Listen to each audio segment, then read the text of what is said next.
me tell you the story of Ice of Spades. He'd be a man black as black can be. Shoulder hairs, he gave up being a superhero. Some girl died and he quit.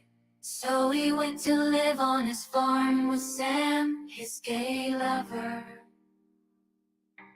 But it started 2 weeks ago, 2 weeks ago, and a week before that, a week before that.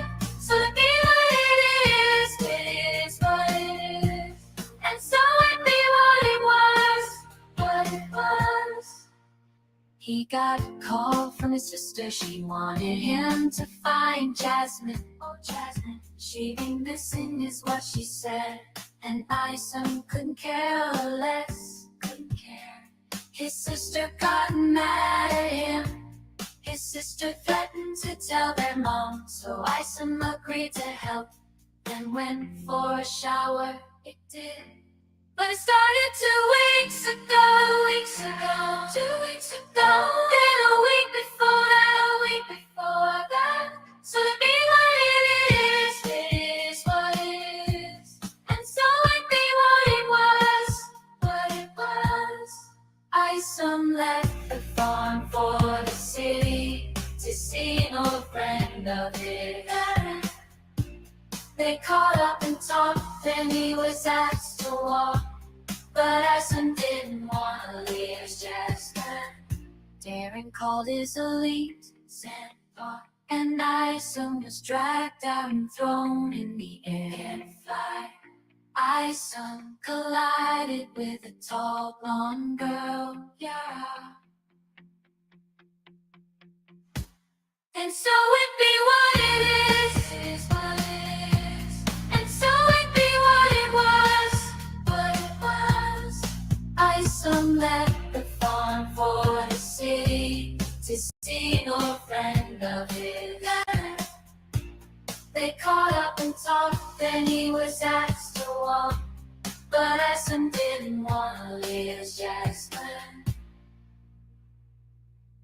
They argued until she grabbed his throat. She flew up into the air with him. He can't fly. She decided to send a message by throwing him across the sky. He can't fly.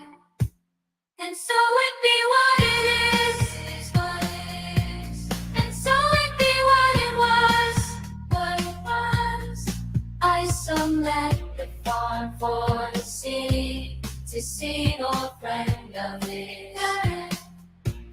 These supercars were watching him fall for Gore. Each one of these could have caught him, they just watched him fall. Isom can't fly. Fall onto the yellow car below. Most iconic scene ever. He woke up in hospital. No one knew what his superpowers were. When they went to check up on him, he was walking around in hospital gown. His tracking bracelet was set up. Before no time that his sister came to pick him up. It is what it is. She dropped him off to pick up his trophy. Isom went back to see Darren. Twice in one night, he fought his way into the glove cupboard, only to be challenged with it again. The elite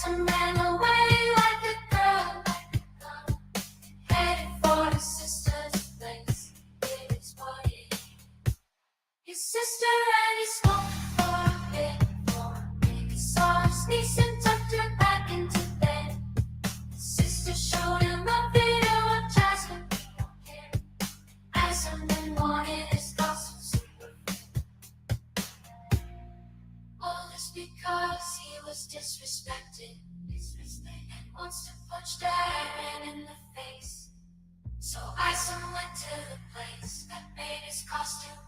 The place hadn't changed since last he was there. Entered an elevator with a sign saying down, and then asked if they were going down.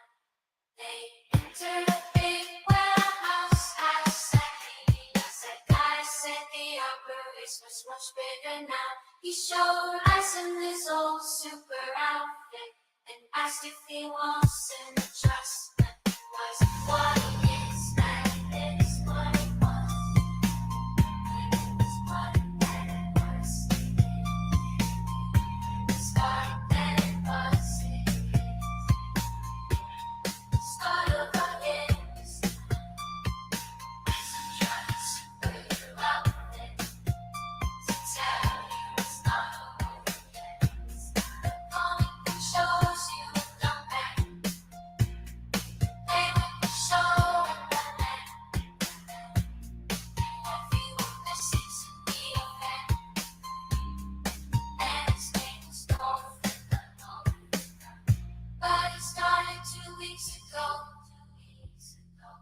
Then a week before that, a week before. So that be what it is what it is. And so it be what it was, what it was. That was the end of the story, the end of the story about that man who quit being a hero, quit to then get called back into to disrespect. And now you know the story of Ison. Story of Ison. He won't lost.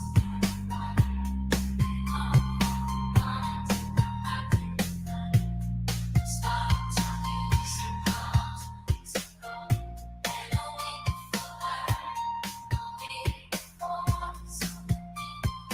So that be what it is, it is.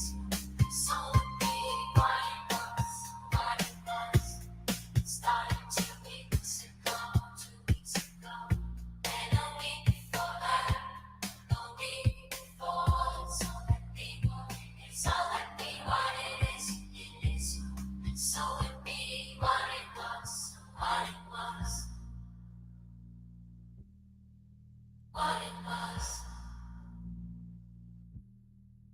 What it was. What's up, meatbags? It is I, the chosen one of CG, the Chicano Stan Lee, and of course, the one and only Frog Tony. And I am joined by the Scottish Steve Ditko, my left-hand man on the right side. What's up, Finn Partners? What's up, everybody? How we doing? That song was as long as it was like reading Ison. It was so long. It kept going. It kept. I know it's the thinking, identity, end. but who did it? Man, Suit did it. I kept thinking it's gonna end. Fucking It's no, and it just kept going. It just kept, just like the book, just like the damn book. It just kept going and going and going. I'm surprised there wasn't lyrics about the truck driving. You screwed that up, Suit. I wanted to hear like at least 2 verses about just the truck.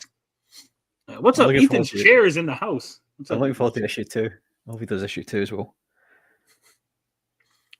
Man, we got a big show. We got to talk about the status of the awesome amphibian adventures. We got to hear what Finbar has been up to, knocking things out, apparently. I've been knocking things out, all right. Let me just answer Eldridge quickly. Let me show it, because I was going to type something to him, but I'm here, I can speak. I've been drawn all my life, but never for money. I'm not relatively new. I've been Still not doing it for money, but yeah. Yeah, not yet.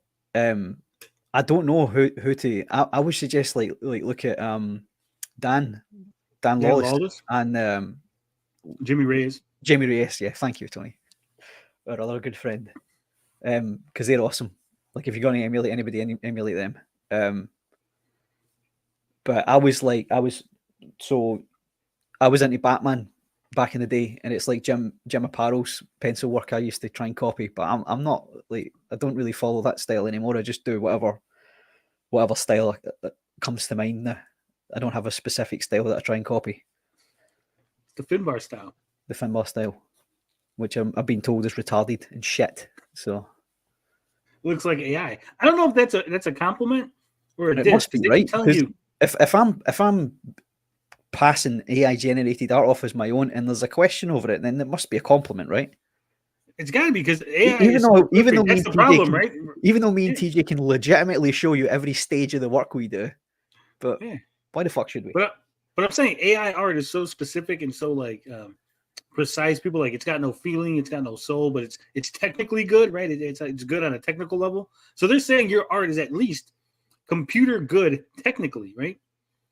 It must be, yeah. So I think that's a compliment. I think they're saying you did it so good that they can't even tell that it's actual human. They're like, there's no way a human hand can draw that good. It's got to be AI. He's got to be using some sort of program, and you're not. So thanks, Matt Bahr, I guess, for complimenting. Or AI art is shit, and my art is shit. Who knows? Either one. I don't know. Yeah. Maybe Matt Bahr will come by one day and he'll sort us out and let us know. I doubt that. He's a coward. Sorry, we're not on the drama train anymore. We're not on the drama. Something else, aren't we? Nah, fuck him. I'm just saying that if Matt Bahr shows up to C2E2, where I will be there and Riley will be there, it'll be like me and Riley are the Japanese, and Matt Bahr's asshole is Nanking, and we all know what happened there. So, you know your history, but no drama, please. No, it's not drama. But we are going to talk about Eric July. We are going to talk about Matt Bahr. We got some Matt Bahr, Eric July stuff to go over. And of course, what's this thing about some Ace of Spades or something? Man, Finbar. I've been a busy man. I've seen that, yeah. It's not drama. Finbar claims that this is drama. I don't think it's drama. It's called creating spectacle, creating eyes, getting people to talk. People are talking about this. People are doing live streams where they're being asked questions, and they're spending like 10, 15 minutes discussing the character of Ace of Spades, our art.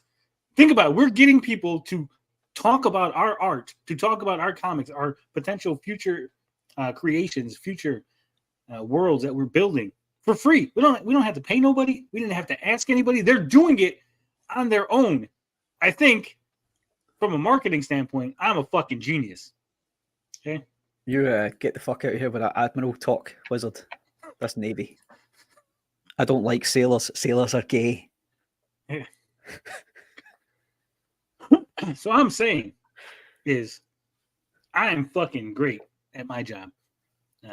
I got 2 fucking oars. I'm driving this boat right across the ocean, baby. We're in a little dinghy. We're not in a giant fucking ship like some of these guys. We're in a little fucking dinghy, little fucking paddle boat. With holes in it. It's got holes in it, and TJ's trying to empty all the water out with a bucket. Yeah. I made a second hole in the boat to let the water out from the first hole, so we're all good. But Pilgrim Medium says, will Matt Bahr graping be a tag team event? That'll be a 2-on-1 sport. Matt Bahr actually said, should I go over this? I don't know if I want to go over this, guys. It's up to you. I've already said all I want to say to him and about him. He's a fucking coward. No, but he said a really gay thing. Me. Like Matt Bahr admitted that he wants to have sex with me and Vito. That he could take me and Vito in a 2-on-1 situation where Rule 34 is invoked. He said in a Rule 34 situation, he could handle both me and Vito at the same time. Are you going to let him? He tweeted that out. That's a real Matt Bahr tweet. Okay. So, I don't know. I don't know how I should feel about that. Like raping Matt Bahr is one thing, but like if he wants it and it's consensual, I don't raping. That's gay now. That becomes gay. Like, raping is about dominance. It's like just having sex with Matt Bahr is gay, and I don't want to have sex with Matt Bahr. So see how I'm conflicted now. I didn't want to say I want to have sex. I said I want to fuck his ass with a beer bottle. Yeah, exactly. Cheek, that's gay. Thank you for the $2, Pilgrim. Let's give you a little chickens.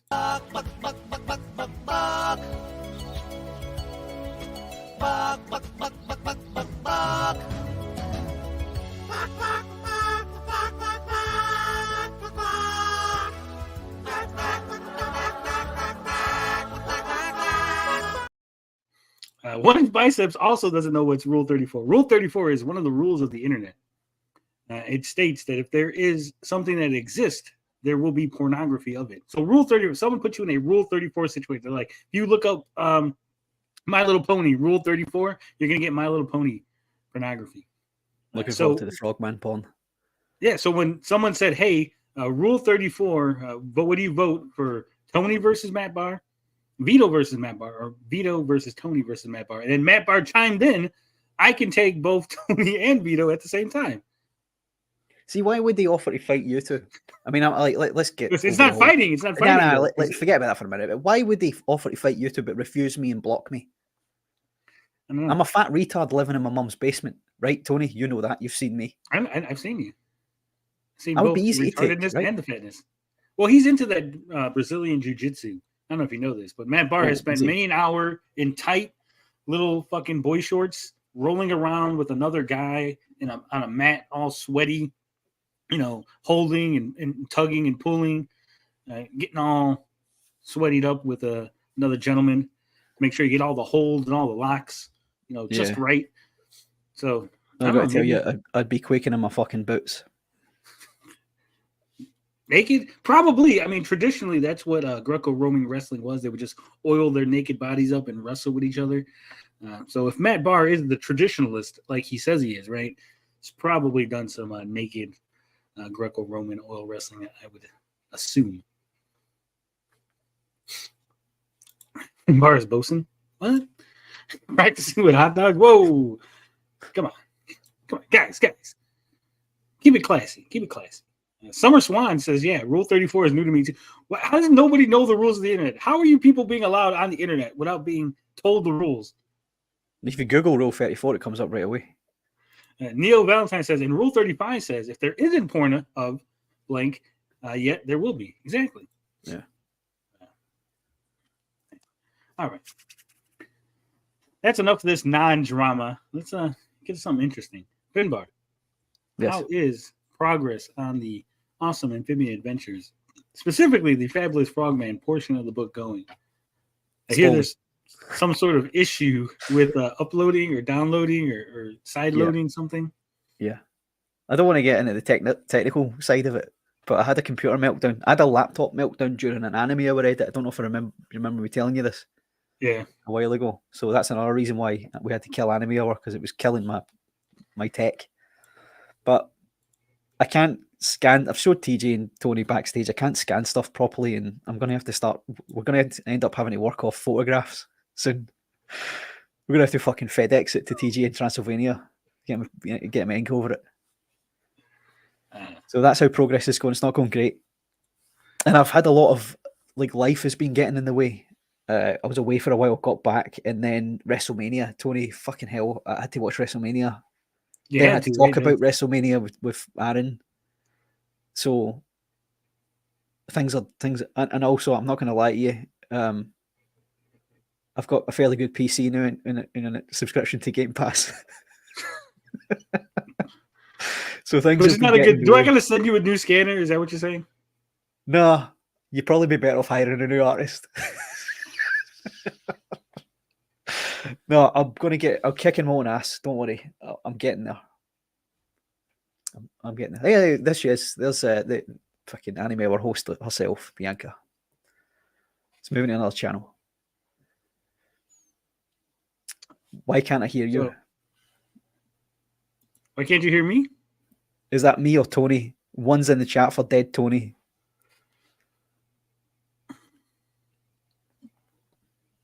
Who must says be me. they can't hear who? I don't know what you're talking about, Kumar. Can you hear me? I can hear you, yeah. Who said they couldn't hear who? What? Who's robotic, Tony or me? One's in the chat for Tony, two for me. What is the question? That's what I'm saying. I don't think anyone was saying that. Where are you getting that there's roboticness? I'm hearing robotic from you. Fucking He said I TJ can with hear his both. TJ with his fucking Transylvanian internet. Finbar's been drawing ISO 3, I told you. Yeah. Zombie Boy says no one. He can't hear anyone. We're both muted. No one knows what's going on. It's a fucking clusterfuck. They're looking up Matt Bahr Rule 34. They're like, Matt Bahr Rule 34. That's what it is. I blame the name change of the channel for this. Never any technical issues when it was Geek Getaway. Says Tony was just quiet for a minute. We have never experienced a moment of silence from Tony. Yeah, but was I quiet or just him? Could you hear me speaking or what? Yeah. I just didn't say anything because I was letting you talk, and I think I confused Right, everybody. but you could hear me the whole time. Yeah, Right, so it's you. It's your end. Must be your end. I guess. I hear me just fine. Who gave him my fucking mushrooms? Right, so it's me. Right. He just wasn't talking. Yeah, that's what I'm saying. Uh-oh. Tony, Chris Gore is having some trouble in Vegas. Hospital, jail, rehab. We don't know yet. He's out of action. Ooh. What? That's apparently Chris Gore. They went to Las Vegas for a meetup for the Friday Night Tights guys, and apparently Chris Gore is out of action. Right, look, they don't really know why. I don't know who Chris Gore is. You're going to have to tell me. He's a guy. I don't know who anybody is. He's a guy who made movies, worked in Hollywood, and now yells at movies on Friday Night Tights. Right. It's the best way I could describe it. Okay. Do we like him or not? We liked his movie that Max. So one time Mad Max was like, "Oh, we got to watch this Chris Gore movie, this trailer, because it's so bad." He was like making fun of it, and we watched it, and everyone on the panel was like, "Fuck yeah, we got to watch this movie. This movie looks awesome." And Max was like, "What? You guys like it?" Like, "Yeah, this movie looks fucking dope. We didn't find it." So, we reached out to Chris Gore, and we never got an answer back. So we don't like him then. I don't know if we don't like him. We're indifferent to him, is what I'm saying. Okay. Is he Al Gore's brother? No, he didn't One make inch the is internet.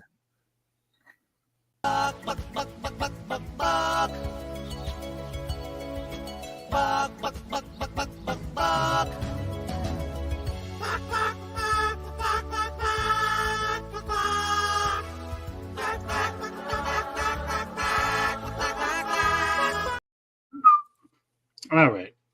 That ended awfully quick. I had more time to do Well, things. did you want to go for a piss? Did you?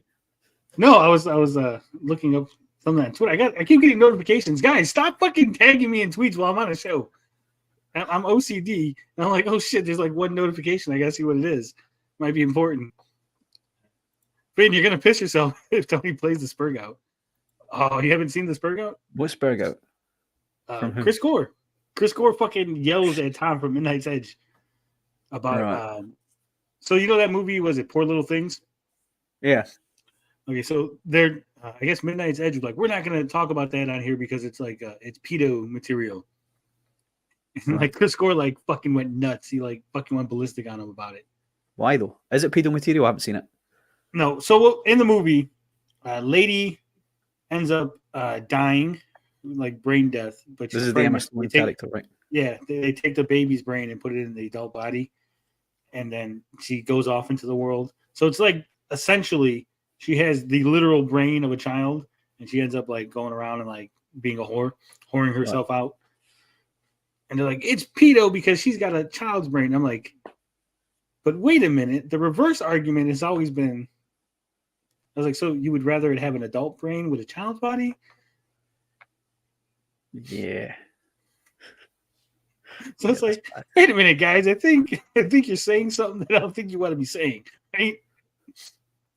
It is a weird premise, but it's supposed to be like a Frankenstein, but feminism, and it doesn't deliver what it's intended to. It comes off really weird and convoluted. Also, a little baby's brain would be tiny. It would just like rattle around inside Emma Stone's big skull. Right? All I know is Emma Stone shows her boobies, right? And they have, once again, Hollywood has taken an actress who's quite good looking and made her look as ugly as they fucking can for the movie that she shows her boobies in. Hate when they do that. You know who I was disappointed with? Scarlett Johansson, when she was naked in that one movie. Again, yeah, exactly. I was like, they waited till after she had a child and she was all flabby. I'm not having a go, right? Because I'm not having a go. She got a reduction. People's bodies are. And she wasn't peak, like you said. Like when why didn't she show her boobies when she was peak? Like look at fucking what's her name? The one that was in Madam Web. Sweeney. Sydney Sweeney's at least look. I'm peak right now. I'm going to show my boobies. Yeah. Right? I don't want to wait until like Sydney Sweeney's like 60 and her boobs are down to her knees and like, all right, time to get naked. Like, whoa. Like you remember, what's her name? Who's in the jail? Sunny from WWF. Mae Young, like Mae Young. She showed her tits. So Sunny got any porn, right? Do you remember? Which Yeah, was all fucking old and Fat. Now she's in prison. No, but I think worse was Mae Young when she just fucking flashed her tits on that like pay-per-view. You seen like fucking 90-year-old Mae Young titties. Oh man. Not my proudest jerk. Yeah. My uncle had just got out of jail. And like he came over, we're watching. I'm like, look, it's the first naked titties he's seen out of jail. And anyway, I'm going back to jail. Fuck this. He's like, they're not the worst. Not the worst. Feminism is weird. Yeah. Anyway, we're getting sidetracked here. Yeah, you guys are in your 40s. So what? I'm still peak. I'm prime, baby. So are you, 56. You know what they say? I'm the bacon to her eggs, right? The guy that she's always trying to beg. And, of course, the face between her legs. So don't worry about my age. I still got it. They're not in my dating pool. I told you. Once they hit 25, gone. I got that Leo DiCaprio rule. And Finbar's not dating, so, I mean, I don't think his wife would let him. Not yet. Once she hears this, it will be.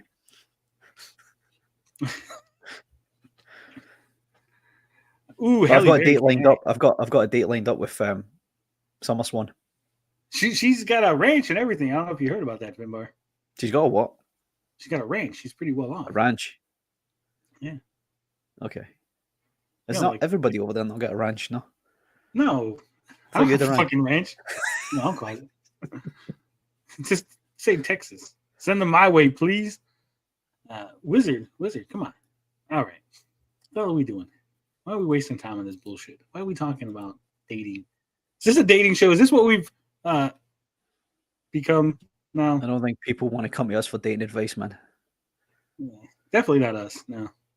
If you want dating advice, just turn around and face the wall behind you and fucking ask that.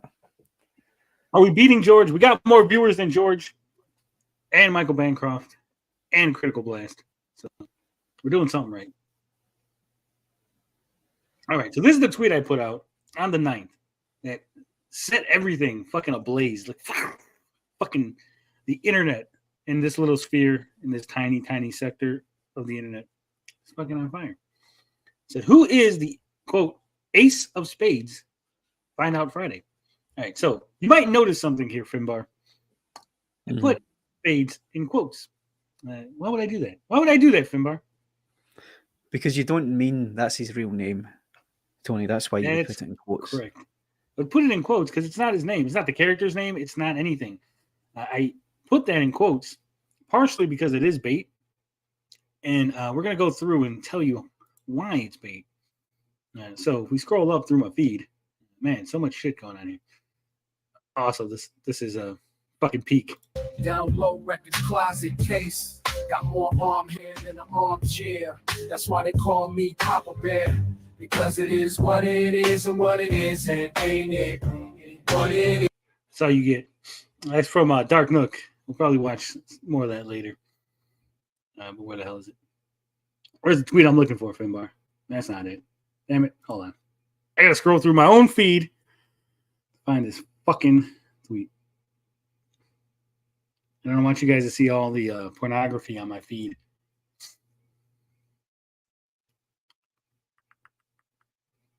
Where are you? Everyone was like mad. Some guy named Wizard of Wordplay was mad because I was talking about ladies. All right, here it is. We lost Finbar. Band-Aids. Why didn't anyone tell me Finbar was gone?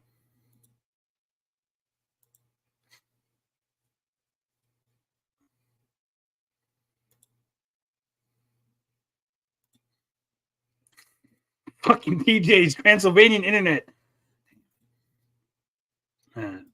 Says we actually summer our cattle in the Highland Mountains, but it's the Highlands of Montana near Butte. Lol. Oh, what's up, Summer? I don't know what the fuck happened with our buddy here, Finbar. He's gone. He's gone. Gone, but not forgotten. High risk, high reward. The economics of comics part owner. Oh Lord, it's a ballsy move. Some people, not many, sing my rap lats phonemics for payment, not any. Are you digging my groove? I gave you 40%. You're a corner bitch. I gave you 40%. You got a chance to get rich. I gave you 40%. Don't do no pop on the bluffing. I gave you 40%. So right now you get nothing.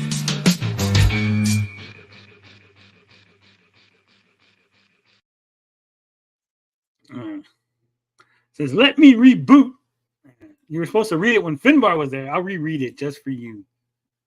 Just for you. All right. There it is. Finbar, you're back. I was told I have to read this for you. It says, we actually summer our cattle in the Highland Mountains, but it's the Highlands of Montana near Butte. Lol. Oh, I have family in Montana. Yeah. So you back now? Well, I mean, for now, fuck, who knows? Also, who sent the fucking messaging me people during the middle of the show? Damn it. I want to know what it is he said. All right. Let's try this again. All right. So, this is why all of this kicked off. So, our buddy here, Matt Bahr did a live stream where he was shitting on Ethan because Ethan told him no. He said, bad Matt Bahr. You leave that mint salad alone. Stop messing with that mint salad, Matt Bahr. Matt Bahr wouldn't listen. So he did this cope stream where he was crying and making fun of people and trying to be entertaining. Not a lot of people watched it. So James Hurley, who's a shit stirrer extraordinaire, he's always going in there and just stirring that shit up nice and good. And he says, Matt, I am making a comic that is styled after the question. The character is called Ace of Spades. So that's why I did the Ace of Spades quotes. I wanted Mr. Hurley here to know that he was stealing, getting his character stolen. Which, again, is not drama, Finbar, despite what you might think. Right, if you say so. It's not drama. Okay?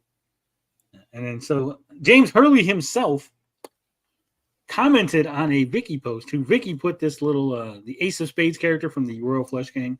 Obviously, everybody knows who the fucking Royal Flush Gang is, guys. I watched Batman Beyond. I know the Royal Flush Gang. I even know when DC rebooted the Royal Flush Gang to make it 52 cards and have like Royal Flush Gangs like all over the DC universe, not universe, but like United States DC universe, right? It was like local chapters and shit.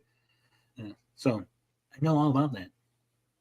But so she put that up there. Like Vicky thought she was doing something. Precious Vicky.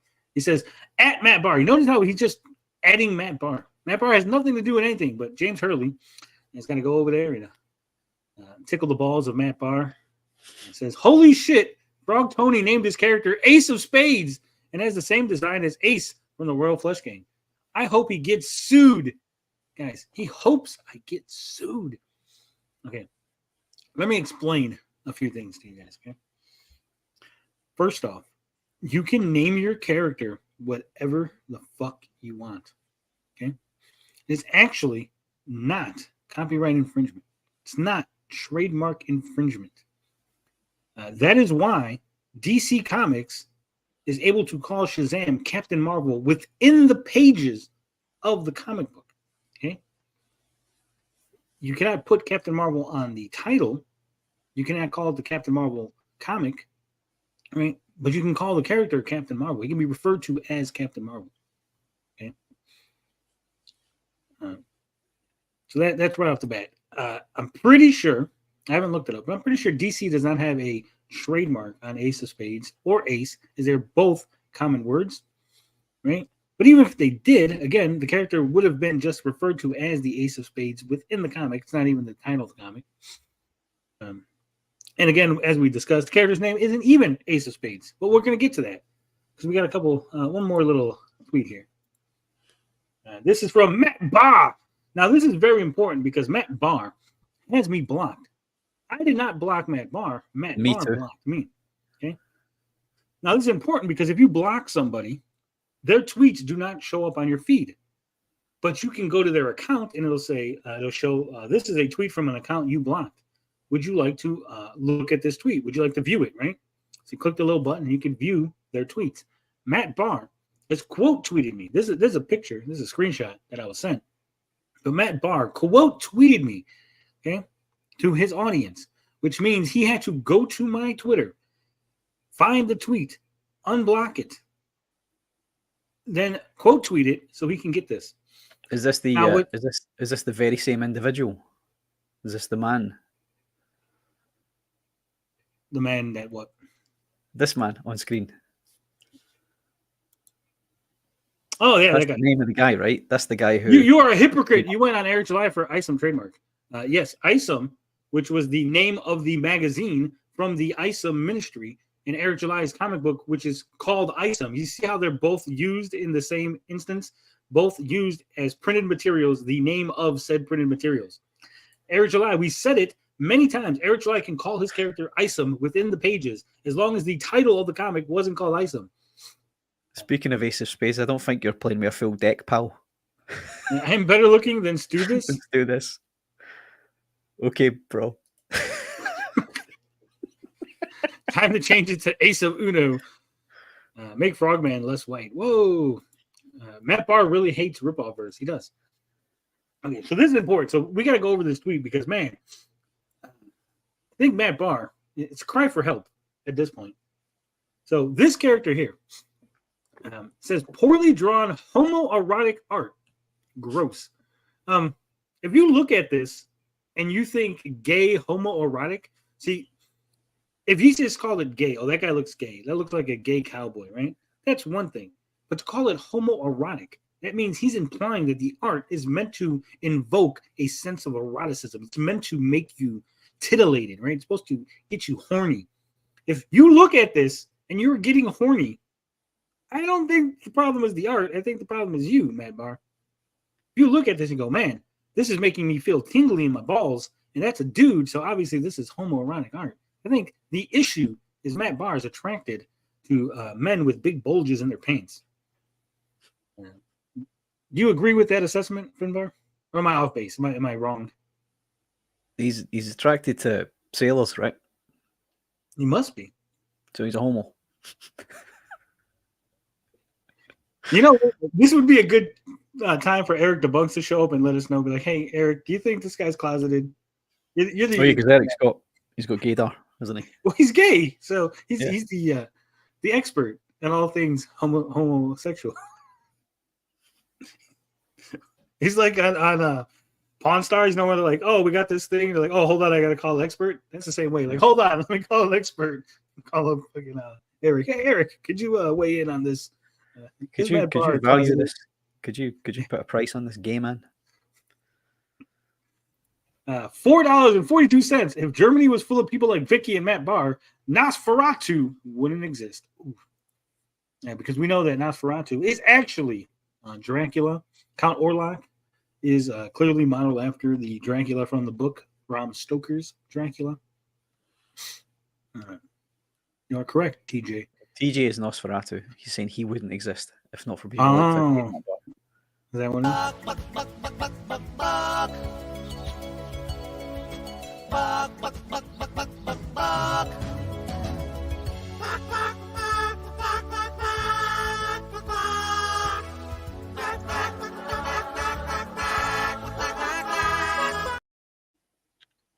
All right, I think I did the math right. Don't make me do math like this. He did the math for you. No, but I had to add it to the other math. That was the math. Man, he really needed to point that out. He did. That's what I'm saying. Like, it's weird to be like, that's homoerotic. Like, just homo art would have been like, okay, I know what he means. Nah, but it was the erotic part. We've come to the stage now that no matter what Tony posts, this guy will shit on it, right? Tony could post a fucking screenshot of one of Matt Bahr's drawings, and if Matt Bahr didn't remember he drew it, he would fucking shit on it. The guy's a cunt, right? Grade A cunt. And he's a fucking coward as well. While we're at it. No drama, please. Pilgrim Media for $2. Is Riley or Matt more likely to same-sex grape? I believe Riley is more likely to same-sex grape.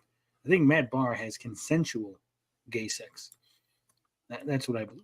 Because he's been like all over Twitter talking about EVS having gay sex. Like, gay sex has been on Matt Bahr's mind like all week. It's really weird, off-putting. I've never seen so much. I've just noticed it because people send me screenshots. Right, I can't see because he blocked me, so I can't see anything he says.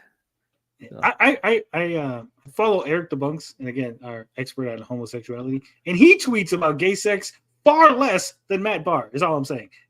Eric Debunks, who is an actual homosexual, who likes men, tweets less about men having gay sex or gay BJs or picking up men. Like, there's less gay tweets on Eric the Monk's timeline versus Matt Bahr's. That's all I'm saying.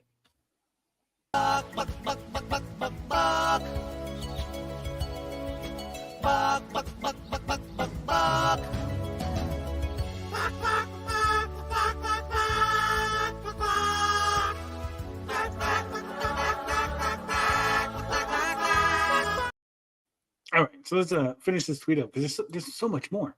He says, that's what Comicsgate needs. Well, you're right on that, Matt. Comicsgate does need me. It needs me. Okay?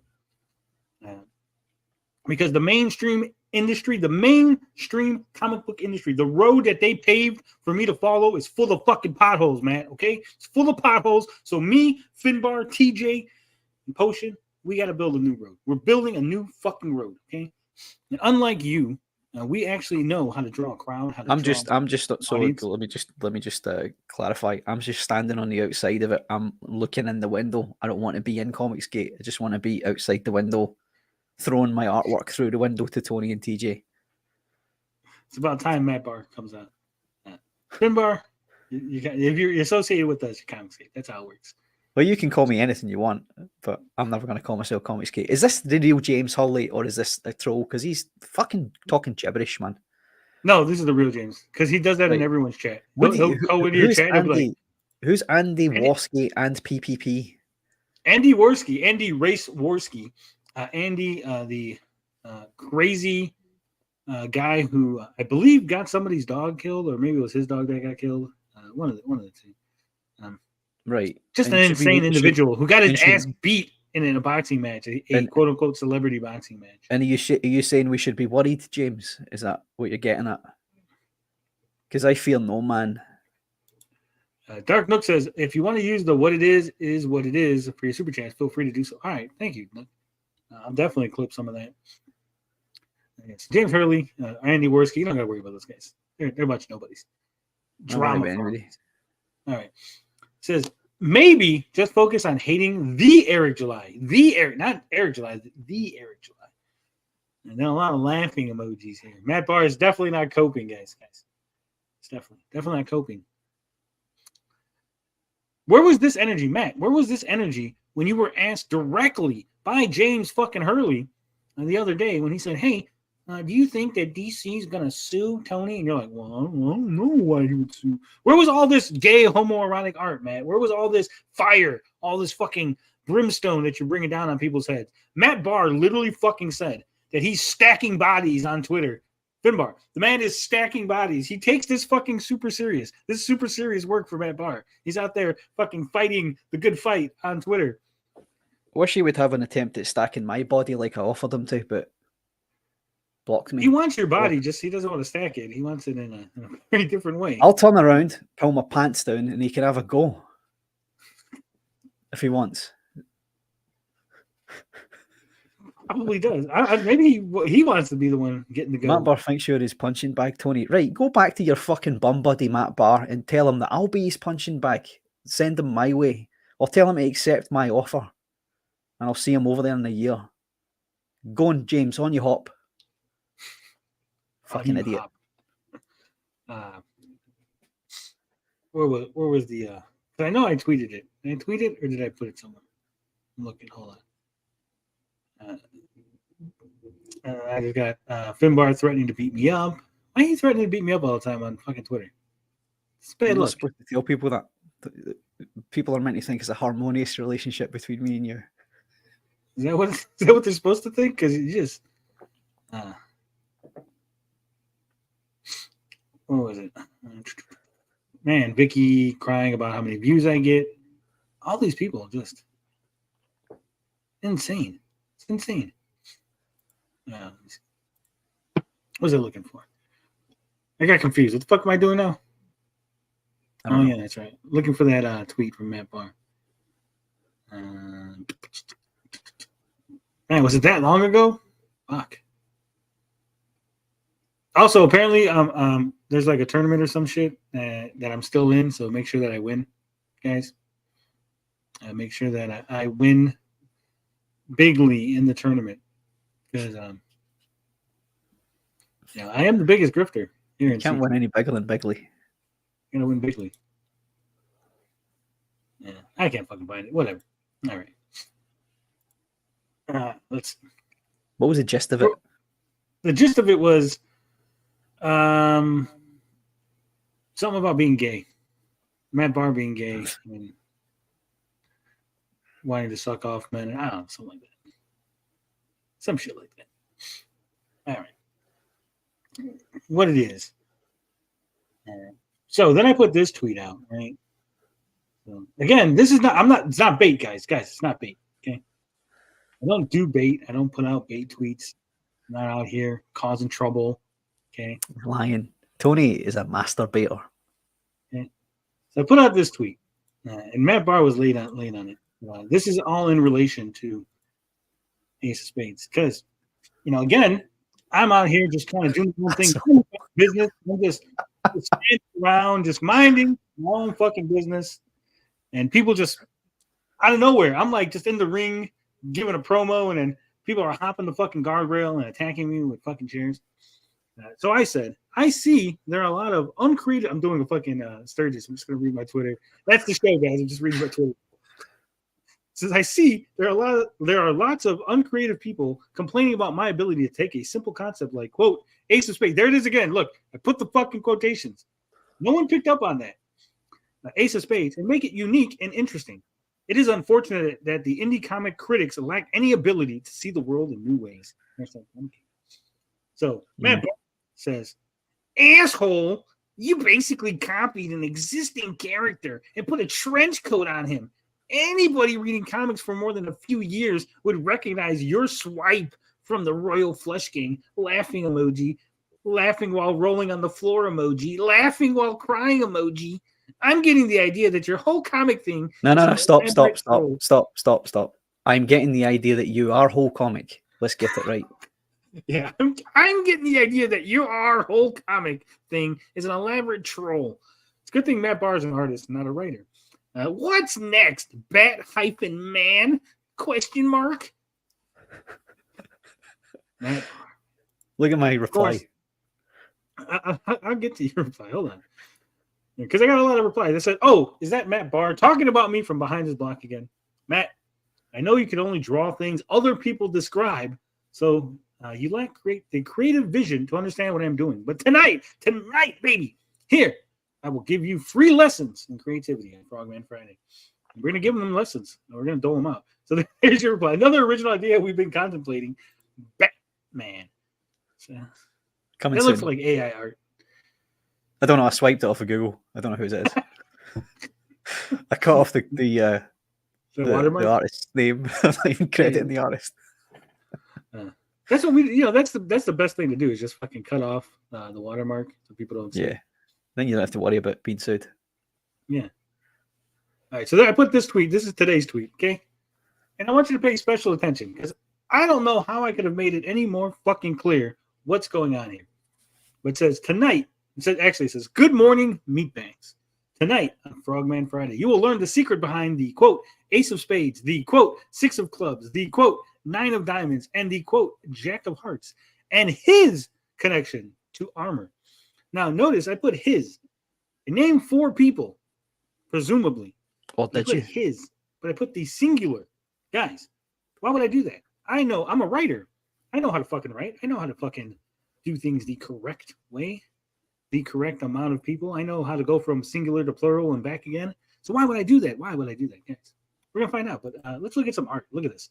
TJ Laser with this. Lovely. Beautiful. And you'll notice in the exact same pose, just with different logos, we got the Six of Clubs. And again, same pose, just different logos. We got the Nine of Diamonds.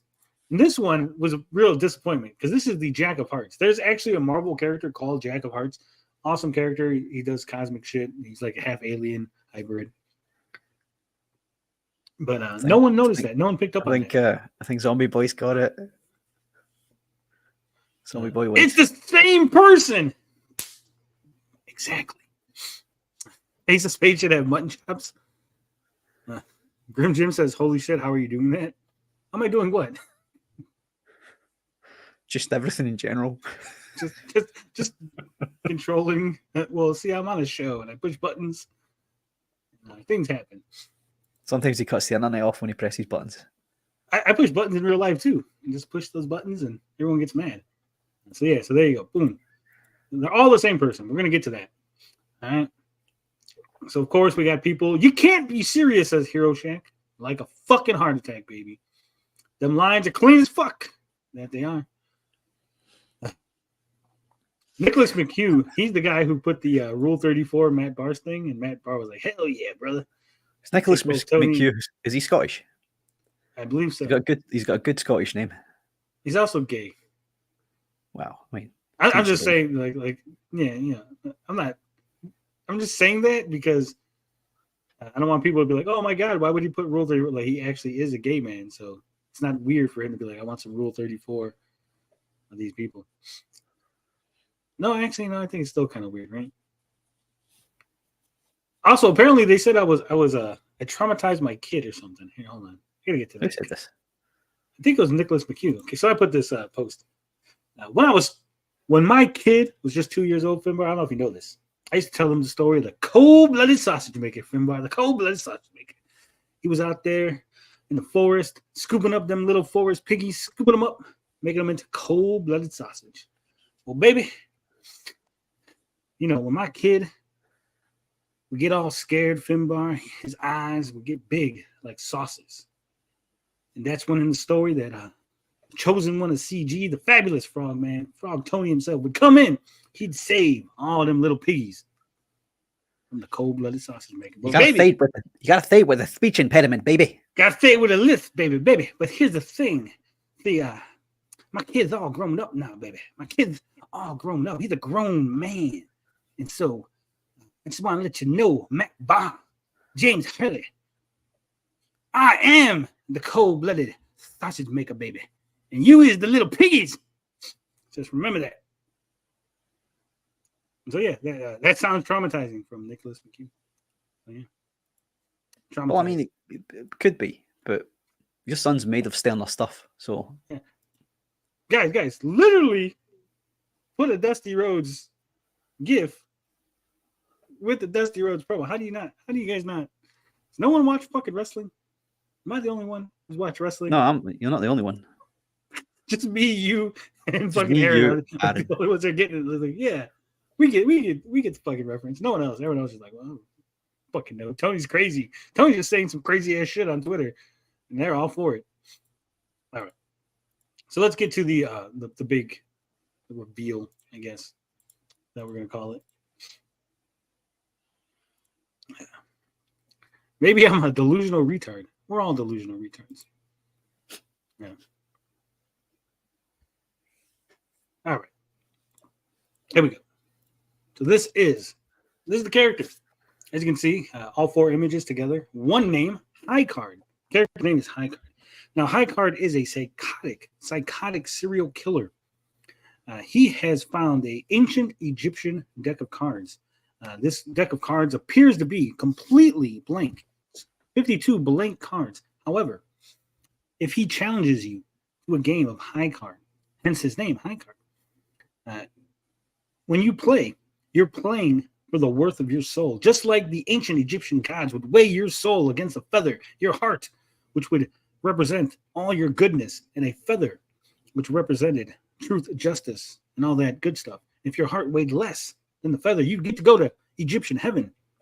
So these cards, they're essentially a way to test your soul, to find out if you're on the path to go to heaven. Because if you're not, then you could turn your life around. However, our psychotic friend here, he's got a different use for the cards. See, his costume is actually also magical. It's connected to the cards. So he just approaches people, just random. Maybe he's at a bus stop. Maybe he's on a train. Maybe he's on an airplane. Maybe he's on a boat. Maybe he's with a goat. Who knows? I'm Dr. Seuss all of a sudden. But anyway, some random person might just walk up to you and say, hey, how would you like to play a game of High Card? And you pull that card out the deck, and that card represents your goodness. He won't be dressed like that then. He won't be dressed like that. He'll be dressed like a normal person. Then he pulls that other card. He pulls the second card, and that second card represents all your bad deeds. And if your bad deeds are higher than your good deeds, he pulls a higher card than you. Well, then his costume just comes over him. It's like he's almost possessed by the spirit of Egyptian vengeance. And whatever card he pulled, if he pulled an Ace of Spades, then his costume changes into the Ace of Spades. If he pulled a 6 of Clubs, his costume changes into the 6 of Clubs. If he pulls a 9 of Diamonds, costume changes into 9 of Diamonds. If he pulls a Jack of Hearts, guess what, Finbar? Changes to His Jack of costume Hearts. changes into a Jack of Hearts. Yeah, you're right. How did you know? So simple. Yeah, so effective. And then he murders the shit out of you. He just fucking brutally murders you in the most cruel, vicious, and inhumane way. And then when you're dead, he carves a giant playing card on your back, representing whatever it is that you pulled. And then he fucks your dead body. No, No, fucking we're not doing that. Okay. No, I'm not doing that. And so that's the character. Obviously, this is not going to be in the Fabulous Frogman. He's like the lighter side of the universe. He's like the happy-go-lucky, like, oh, the sun always shines, nothing bad happens, part of the Frogverse. But this character is going to be in... Yeah, so Wizard, this guy will sit alongside Cat Got Your Tongue and all them types. So Cat Got Your Tongue, this guy, and other people that we got that haven't been mentioned yet, they're going to be in the sort of darker, grittier side, right? They'll like be almost in the Marvel Max, the Vertigo, DC Vertigo. Does he say it's time to duel? No. Yeah. No, we stole your idea, James. I want you to know. I want you to know. We sure did. Come up with more so we can steal them. Ask Samurai Snowman. Yeah. It says, like, what does a 2 of Hearts death have over an Ace of Spades, or is that not a thing? He just murders you in various ways. You know, I haven't gotten to the specifics of how he murders you exactly. Right? I'm not psychotic. That I'll leave that up to Finbar. I'm like, draw a murder, and then he'll just draw. You know, he's seen enough murder. He knows what a murder looks like. No, like, let's not go into that, right? I haven't committed any. Okay. But we're all state sponsored before anybody starts fucking accusing me. Dude, there's got to be a hero of that universe. Well, it's the same universe. Like I said, it's like, and I'm not trying to be like, oh, this is like Batman and this is like, no. But I guess that's the best way you could describe it, right? For you guys to understand. You know, like Superman is like, oh, like, look, it's all sunny in Metropolis. And they're like, look at Gotham. It's like a shithole. That's our version, right? Like Lakeside, real nice, happy. Frogman seems to sort of gravitate towards going out in the daytime, whereas these guys are all the, you know, the dodgy ones that come out at night. My video is now less funny. No, it's not. Your video is still good. We're going to play that. Don't worry. What video? So this is a video. And our buddy here, our buddy sent me. It's actually really good. So we're going to share it. Was that Wizard of Wordplay made this. He messaged me earlier. So here. Is that object? It appears to be the Ace of Spades. Yeah, Gambit reference. Yeah. The concept is good. The art is too clean cut. Well, it's a character sheet, right? So it's got to be clean. It's got to look nice and everything. But I'm telling you that to tell you this. That character, wow, a supervillain within the Frogman universe is not the main character of the book that we're going to be talking about right now. Okay, so this character that I'm going to bring back on the screen, where the hell is he? High card, right? He is captured at the beginning of this new adventure, this new book that we're throwing around here. So High card is captured. As you can see, in his costume, you can't see his face. You don't know what he looks like. Nobody knows who he is. No one knows his identity. So a group named Armor, which is the Abnormal Research. What the hell is the acronym? Hold on. I got it written down. Yeah, I know, but I got it written down somewhere. Hold on. I gotta make sure I don't fuck this up. Here it is. The Abnormal Research, Management, Observation, and Unique Responses Group. Armor. Don't worry, with the don't worry U. about fucking it up, man. Stan Lee fucked up his own character name so many times. Yeah. And So you're the scam Armor, Stan which is spelled with a U, the Finbar. He's like, hey, Armor has a U, and I was like, no, it doesn't. That's not what you And said. You mean Bullseye? That's not what you said. You said I don't want to use armor because it's been used before. And I said, "Is what is this agency? Is it U.S. government?" You went, "No, international." Why don't you use the international spelling then? But are you the correct way? So there it is. Finbar, just leaking DMs. That's what we do now, right? We leak leaked the DMs now. DM. Well, you didn't leak the DM, but you just I had read to. it. You were coming out with false information. I had to put you right. Okay. Drop the plural responses. Response group. I think unique responses because it's not just one response. It's not like one unique response. It's like unique responses to. No, he's got a point. You could probably go with either or. To be honest. It'll be interchangeable, like how Shield, like they just like every once in a while, it's like one thing. Well, they changed the whole. Yeah, they changed the whole Yeah. acronym most of the time. So this character is captured by Armor, and because the public doesn't know who he is, they decide that they're going to take one of their agents and give him the identity of this character.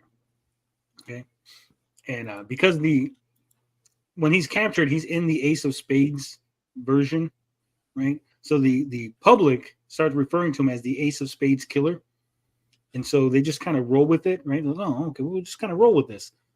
So they get their government agent, who is, let me see, bring this image up, because man, we plan so far ahead, guys.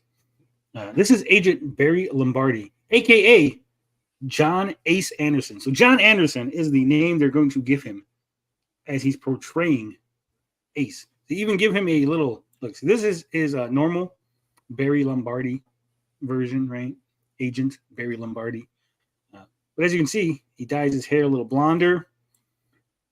And you can't see it because he got sunglasses on. But if you scroll over to the next image, you can see they even give him a little fake temporary tattoo of an Ace of Spades. See a little playing card. And they're going to pass him off. They're going to pass him off as this character. Why? Because in the universe, I mentioned this before, there's a character named Professor Finn. He's mentioned in the Fabulous Frogman. He's mentioned in the backup story. He's going to be a character that gets referenced a lot because he is basically the guy who is giving supervillains their tech, right? So the supervillains that aren't abnormals, that don't have powers, that don't have abilities, that can't do things, they, need help. And this guy is providing them. He's like the Tinkerer. Sort of like the Tinkerer, but there's a little more to him than that, right? I guess that'd be the best way to describe him. So the governments, everybody wants to know, Armor, U.S. government, foreign government, they all want to know who this guy is. Who is this mysterious Professor Finn? So Agent Barry Lombardi, under the alias of John Ace Anderson, they put him on a transport truck with a group of low-level supervillains. The idea is that they're going to allow the truck to be attacked, the villains to escape, right? They're going to orchestrate this fake attack on the transport. Supervillains will escape. John here will help some of the low-level supervillains escape, ingratiate himself within the community, and then be able to get contact with Professor Finn, providing them with the leads and the information they need. However, in classic spy thriller type shenanigans, shit hits the fan real quick, right? Nothing goes according to plan. Nothing goes the way they want it to go. And so when we pick up, the comic is going to start with the agent sitting at a table debriefing the mission. So it's all going to be told in like a flashback as the agent is detailing what happened, what went wrong. And I think it'll be interesting. It'll be the best way I could describe it, the way I described it to Finbar and them, to kind of give you the feel and everything. It's going to be like Donnie Brasco, but within the superhero genre. It's going to be like a melding of thriller, spy thriller, superhero comics, mafia type shit. I think it sounds interesting. I think it's going to be good. I don't know about you, Finbar. How do you feel about it? I think so. I think it's interesting. We can always ask Grammar Sheriff on X. Yeah. No, it should be response group. But if it's got group in it, then now you're adding a G. Now it's armored. Armorg. Yeah, armored. Gun plus bullets with card engravings. It was me all along, Barry. In case you guys didn't realize it, and you know, Finbar caught it right away because Finbar is awesome. He's not. Damn right. John Ace Anderson. So Johnny Ace, that's a wrestling name. Okay. Ace Anderson would be a double A, which is very similar to Arn Anderson. That's where the Anderson name comes. Barry Lombardi is literally named after Barry Horowitz and Steve Lombardi, two of the biggest jobbers in the WWF. Guys, I'm stealing all my name from wrestlers. Okay, that's what I'm telling you. Not all of them. All of them. We stole one name from a child in my daughter's school. Is that we stole it? Other than that one name that we stole from that child, that we just took it like, "Hey kid, what's your name? We're taking it." Other than that, he changed boots, zombie. Yeah, it's different boots on. No, the boots were, like I said, these are all character designs, character sketches. None of it is finalized. So I'm thinking I want the original design had no lines. I'm thinking it should have like a line on it to kind of break up all the black in the boot. Or I'm thinking maybe it should have laces like a wrestling boot. I don't know if that's too on the nose. Like if I have like fucking he's wearing wrestling boots. Yeah, I don't know why he would practically have. I was thinking more of like combat boots rather than Gestapo boots. Well, the other guy had those boots. He's got to wear the boots to make it look like he's the fucking differentiate him from him. Right? Okay. So yeah, we can play around with it. I'll play around with it. That's the idea. That's the story. Like I said, I got it all worked out. I've been thinking about this, and again, it did start off as we're just kind of trolling James Hurley with his stupid idea, and then it just snowballed into more. My brain just started thinking about it. I'm like, okay, so we started designing it, and I'm like, okay, well, why does this happen, right? Like everything was like, well, why is this? Why is that? Why does he have a card? What does he do with it? What's the idea behind it? And it just kept snowballing and snowballing. That seems to be what happens with a lot of the stuff that you're coming up with. You remember, I don't want to go into the details about what we're going to do with them, but do you remember those two characters that you wanted to come up with? And they were supposed to be throwaway characters, and you didn't want to get rid of them. Do you remember? Yeah, I remember. Now you need to come up with another two because you don't want to lose these two. And so many. You get too attached, man. You get too attached. It's like your kids. They are, but because I get the ideas. The ideas go to my head, and I start going, oh man, there's so much things I could do with it. And I'm like, oh shit. Like, it's really hard to design a throwaway. Guys, I don't know if you know this, but designing a character specifically to be used as fodder for like, oh, this guy just needs to die to like give motivation to someone else, or this guy needs to die to like move the plot along. It is really hard. Like, because I start thinking like, oh, who's this character? What's he do? Oh, let's make this really cool moment. Fuck, now I like this guy. Now I got other cool ideas for him. No, fuck. Now I need a new character.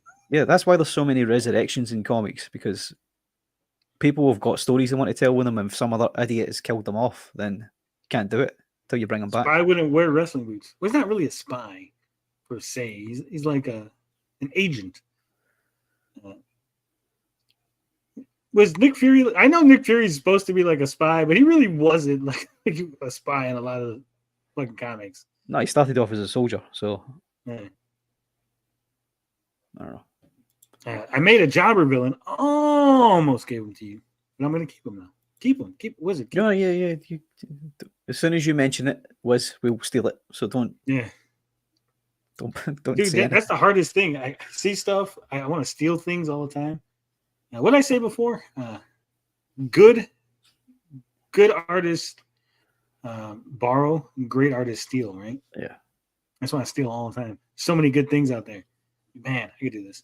Like, I don't know if you heard about our new concept. I actually came up with this new concept. I haven't told Finbar about it, but I think he's going to like this one.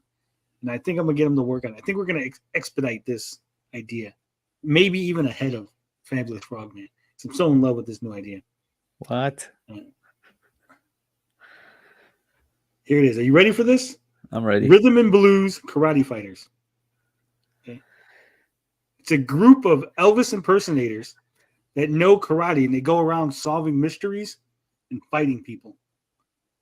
It's like Asian Elvis impersonators that go around doing karate on tour. Now this I can get behind. And It's a great idea, right? At the end of the issue, they go to a karaoke and they're like, "You ain't nothing but hound dog crying all the time." Oh, Rufian says it's been done. Where? I don't think it's been Where's done. it been done? Come on. Nothing sounds similar to this. Like, come on, Rhythm and Blues Karate Fighters? I mean, is this Rock and Roll Ninjas? This about what Wizard? That's how they would do it. I'm just doing an impression of how they would sing the song. It's not racist. We could do Honky Tonk Kung Fu Warriors. How's that sound? Same thing. They're just a bunch of Asians. Yeah, we'll work But like Asian cowboys, like Jimmy Wang Yang. Right? Yeah. We'll shop this around, guys. Yeah. We'll get the genre. We'll get the genre. Comedy. R&B jiu-jitsu fighters. Somebody will back it. But I don't know about this. What's a rock and roll ninja? Doesn't ring a bell. I don't know, but that sounds pretty fucking stupid. It does. Why would they be ninjas? Okay, ninjas hide. Rock and roll stars are very public. It's like very opposing ideas, right? Yeah. Yeah. It's like loud silence. Like, put on your loud silencers. Like, make the gun louder, like big mufflers for your guns, but like it makes the fucking instead of muffling, it just makes it sound louder. Retarded. A girl long ago licked my eyeball at a keg party. I'm still mostly. Well, thank you for sharing. I don't know why you shared, but Get any pictures of it? TJ says I'm drawing that. Oh yeah. Blue suede shoes. Yeah. I mean, there's so many good Elvis songs, right? They can sing In the Ghetto. Think about it. In the Ghetto's playing with an Asian accent while they're beating up a bunch of like guys in Harlem. Come on, man. This writes itself. Oh, so they're going to be coming out of Harlem, are they? Well, no. I mean, they're going to tour all over the United States. They're a group of Elvis impersonators that tour the U.S., fighting crimes, solving mysteries. It's like Scooby-Doo, but like Asian Elvis impersonators that do kung fu. No karate. Because I was going to say, or culturally problematic rock and roll. What are we calling them? It's not rock and roll. Rhythm and Blue Karate Fighters. Rhythm and Blue Karate Fighters. They could end up meeting up with their other culturally inappropriate blaxploitation shogun. But In the Ghetto's about Chicago. It is. In the Ghetto. So there it is. Blue suede shoes is going to be the villain. Maybe that's what it is. Maybe Raise itself. Here it is. We'll steal because stealing is always good, right? So we'll steal from 3,000 Miles to Graceland, or all the Elvis impersonators are actually Elvis Presley's illegitimate Asian children from his overseas tour, right? I think that'll work. Yeah, we'll work on it. It's also samurais. Mariachi Samurai Warriors. Right? That'll be like the sequel. I have the greatest idea for a comic. It's right under your nose.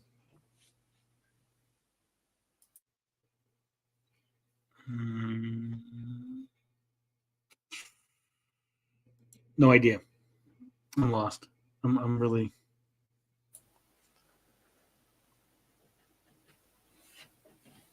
Oh my God! Wizard says blue suede shoes. It's a guy like the Purple Man, but with shoes. His suede shoes. Oh, stealing that, Wizard.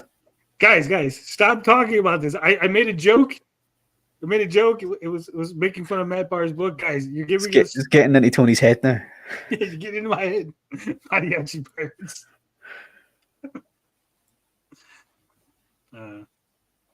We don't want to. We don't give you no ideas. This is how I'm lost. So lost right now. Yeah, it's okay. We're bringing it back. We're bringing it back. So yeah. So I like this idea for the secret agent. I think I'm calling it. It's going to be called John Anderson is the Ace of Spades. That'll be the name of the comic. You know, it's like Nick Fury, Agent of S.H.I.E.L.D., Sergeant Rock and his Howling Commandos. Like John Anderson is the Ace of Spades. So there it is. Now you know the concept. Now you know the idea. Again, we only do things before we ask for money. So none of this. We're not asking for any of your money. We're not crowdfunding anything yet. I want to get this first book knocked out. I want to get it knocked out, get it done, and get everything nice, copacetic, so we know what we're doing. See what sort of response that way. We'll be able to plan accordingly and move differently if we need to. Right? Yeah, unlikely I'll be drawing this one. I think somebody else will be taking the lead. How about Black Shogun versus the Clay? We'll get there. Well, in the first issue of Black Shogun, the premise is that Black Shogun is fighting a biker gang that was called in to cause trouble in Harlem. What's up, TJ Laser? You're not drawing Rhythm and Blues. Finally, my internet is back. Wait. TJ. 1, 2, 3. It's not back enough, wow, my man. Yeah, it's not back enough. You're still way behind. God 3. Yeah, let's try it again. TJ. Everyone clap at this on 3. 1, 2, 3. Who's the third clap? Right, I won't clap this time, okay? All right. Clap on 3, TJ. Ready? 1, 2, 3. Yeah, it's like a 3-second delay. Jesus. Shit. It's not too bad. That don't work well.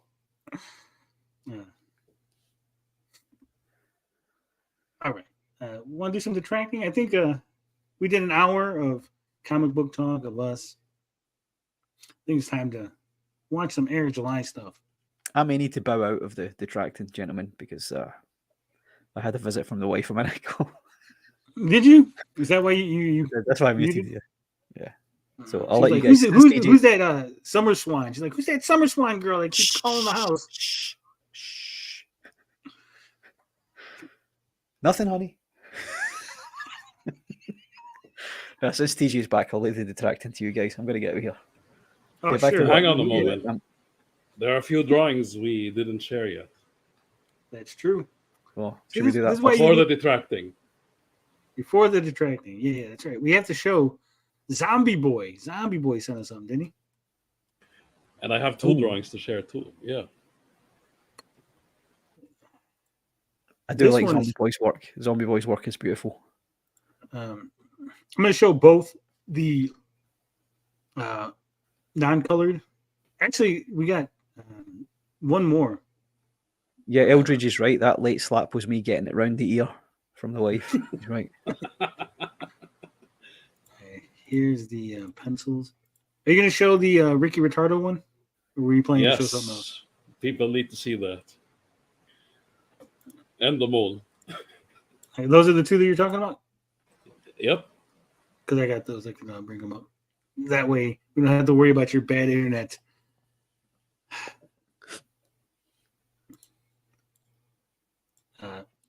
Dick Masterson saw your Ricky Ritardo. He said it was fucking fabulous.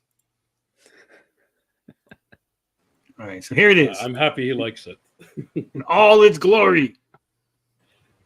Ricky Vitado! You should have Visor did up? one with the visor up. Visor So you could, down. like, what? Oh yeah, I should do that. Visor I'll down. do No, the that's other funnier. drawing then. I just With have a to visor remove down, it's the funnier. visor. Look, I even made him pose retarded. Look at that. I like how the boots are so big looking. Yes. This is Ricky Suit's Ricardo. design of Ricky Ritardo. Ricky good. Ricky very funny. That is Ricky Ricardo. And then this is TJ Laser making fun of me. But we were playing. I was playing. Lots of people were watching. Tales of Iron, where they went to the Mole Kingdom and fought various mole-themed wrestlers. My buddy here, TJ, decided to make Stone Cold into a mole. Stone Mold Mold. 316. Get it right. There it is. And that's the bottom line. Because Stone Mold said so. Give me a hell yeah. You know, Aaron told me about this the other day, and I was like, "What the fuck are you talking about?" They even had Moldberg. And they had Moberg. That's and the one he he told me about, was Moberg, he was trying to spear you. They had Hulk Hogan. Literally had the spear, yeah. Hulk Mulgun. He did a Doing the leg leg drop. drop. It said ass, baby. It does look like ass. Look at that. Moment Reigns. Make it happen. The whole chat was just flooded with that. Was Just people- mole puns. Yeah. Yeah, mole puns. It was ridiculous. All right, let me see if I can get this to work right. Because, damn it, I hate Twitter. Twitter sucks. Fuck you, Twitter. I should be able to copy one image into Twitter, into the fucking, the little bar, fucking address bar. Fuck me, all right? Just fuck me. Just no one knows what the fuck I'm talking about. Everyone just ignore me. Pretend like you don't know what the fuck I'm What saying. do you mean? What, like from your DMs? From Yeah, you know how like Twitter in general. you in your you Twitter just, DMs. you not just right click it, open it in new window. No. Yes, but what I wanted to do was to open it in a new window because there's two images and I wanted to be able to flip through them. Well, why don't you save both to desktop? Well, that's what I'm doing now. That's what I have to do. That's why I said, Right. why can't I do it on Twitter? I should be able because you can open it, right? So I should be able to just open it, copy the fucking web address. And then, I don't know, man. You would talk to Elon Musk. All this to say, Twitter sucks. It does. It's a cesspool. It's a horrible, horrible place. all right, so this is the image that I was trying to bring up. See, this is from our friend Oh, yeah, Zombie that's Boy, nice. and I just wanted to be able to do this, right? Who colored it? Zombie He Boy did. colored it. It's beautiful. I man. also look at the eyes move. I love that. Oh yeah. Do a little motion going with it again. So at I least don't know if we these know, are, we know that if the worst happens to Potion, we have a colorist. yeah. Are these the accurate colors? Because I know there was some issue where he asked what color the shirt was supposed to be and what color the. Have you string guys gone was. over that already? The colors for because this is Potions do we department? know where this is cut. This is another issue. It's not issue 1, right? So No, this is issue And 3. then this is based on another cat. That's the thing. Yeah. Like Has she got a lazy eye? No, I think she's just like looking. she sticks her hand in there and then pulls Oscar the Grouch out. Now it's just Cooch. What the What? fuck is this? I'm glad you like it. Nami boy. Puxatani Phil CM Punk. There actually is a wrestler called CP Monk. He's a giant chipmunk themed after CM Punk, and fucking CM Punk hates it. damn. It's like one of those indie things. Like it was Blue Cane before Blue Cane was a thing. There's some shit on the indies though. Let's be honest. I don't blame him for being pissed off.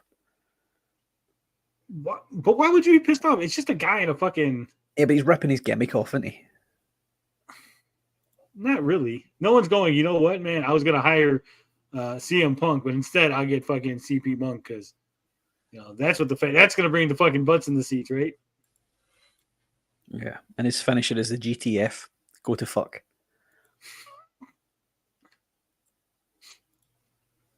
Hey, look, I'll bring it up. I don't know if you can see that. Oh, yeah. Okay. Like, It are depends. you going it? It depends how much of his gimmick this rips off. All of it.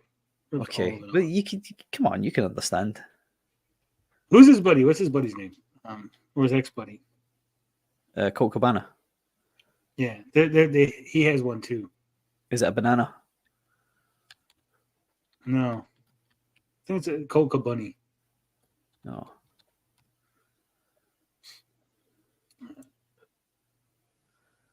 And it's like a bunny dressed as Colt Cabana. But it might actually be Colt Cabana in the bunny costume. Yeah, it's possible because he's not having the best of times, is he? No, he's not. And he fell out with CM Punk over some Oh, bullshit. big time. Yeah, they were in court fighting in court. CM Skunk. Was there another one? It was a skunk character. Not that I heard of. But who knows? That was Colt Cabana. He's got Cabana written on his. He's got the fucking. Yeah, I know he does. His gear. Because I think they just were like, hey, just put on the Colt Cabana gear. It's fine. That's why I think it might be him. I think it might be him with that gear on. I don't know. It's in too good a shape to be Colt Cabana. No, but this was a while ago. This is not recent. He's never really been in shape, Colt Cabana, to be honest. Shares a bank account with his mum. Yeah, that was the whole story, wasn't it? Punk countersued him and they found out his mum. He shared the bank account with his mum. What's wrong with that? Who, CM Punk or No, Colt Cabana? Colt Cabana. Maybe his mom was his like financial. Maybe, yeah. Maybe I don't know. Maybe he was bankrupt or something and needed a bank account to deposit checks. I don't know how it works over there. Maybe the mom opened a little kid. Actually, Wizard of Wordplay is saying the same thing. He does share his bank account. With his mom. That's what I'm referring to. Fucking man, DJ, you're late. You're behind. CM Skunk was a jobber once on Raw. Just had black and white hair. But I'm saying, like, what if, like, so, you know, when you're a kid, your mom opens you a bank account. Why did she open it and just kept it going? And then you got sued. They're like, oh, you got a bank account with your mom. Like, well, yeah, because it was open like 40 years ago, right? When I was like I literally have a bank account with Psychic Max's name on it. We share it. Not because we share it, but because I opened it when he was underage and my name's on it and his name's on it, right? Remember, the story was that Colt Cabana sued Punk. Punk countersued, and then during Discovery, they found out that he had a bank account that he shared with his mum. And then Colt Cabana went, "Can we just drop it all? Drop it all, please." Like, because it was embarrassment. I don't think it was embarrassing. I think he felt like He didn't want lost. them going through the mum's finances and shit. I think that's what it was. Damn, I'm 3 minutes behind. Who shares a bank account? Not CM, Colt Cabana, wrestler. Why is everyone having internet issues? I don't know. It's weird. You asked that like 3 minutes ago. Yeah. Yeah, Wizard says if he's making money, he wants to share it with her. If he's a wizard making wizard money, he wants to share it with his mom. I mean, wrestler making wrestler money. Colt Cabana's far from a wizard. All right. Is that all we needed to show? Can we get to detracting now? Back to detracting. Did you not have something else, TJ? No? No, that was it. All right. That was the two images, the Ricky Ritardo and the Stone Mold 316. All right, gentlemen, enjoy your detracting. I'm going to turn in. I'll see you tomorrow night. Take it easy, Finbar. Take it easy, guys. Say hi to the wife. Finbar. I will. She'll be like, who the fuck is Tony? Why is he saying hi to me? I don't know, baby. He just said, I don't make the rules. I just work here.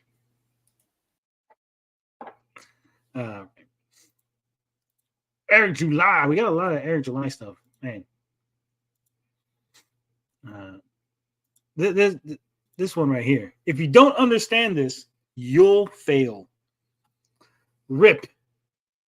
That's his company. Is that like a Rest in peace. Rest in peace. All right, let's see what he has to say. If you aspire to do entertainment, the way to do it is what the hell with those cuts? So whoever's editing, your editor fucking sucks. if you aspire to do entertainment, the way Did you see that cut? Like, Yeah. All that editor is good at is adding clips of MCU shit and a few memes. let me give you some advice, editor, Eric July editor. If you're going to make a hard cut like that, right? If you're cutting Az out of the video, if you're cutting out his stuttering, if you're cutting out all the dead air, that's when you put a clip, right? So that you can see the transition. So he starts going, you know, if you're going to work in entertainment, then show a clip of like someone working at a Hollywood studio. And then when you come back, the cut's already made. So we didn't see the jump cut. And it just looks like Eric July still talking, right? Do you understand how that works? Cutting out what it is. That's how you hide the cuts. You have to be like Rob Liefeld. Pretend like you're Rob Liefeld. And Eric July's what it is and all that bullshit is feet, and you got to hide them behind boulders.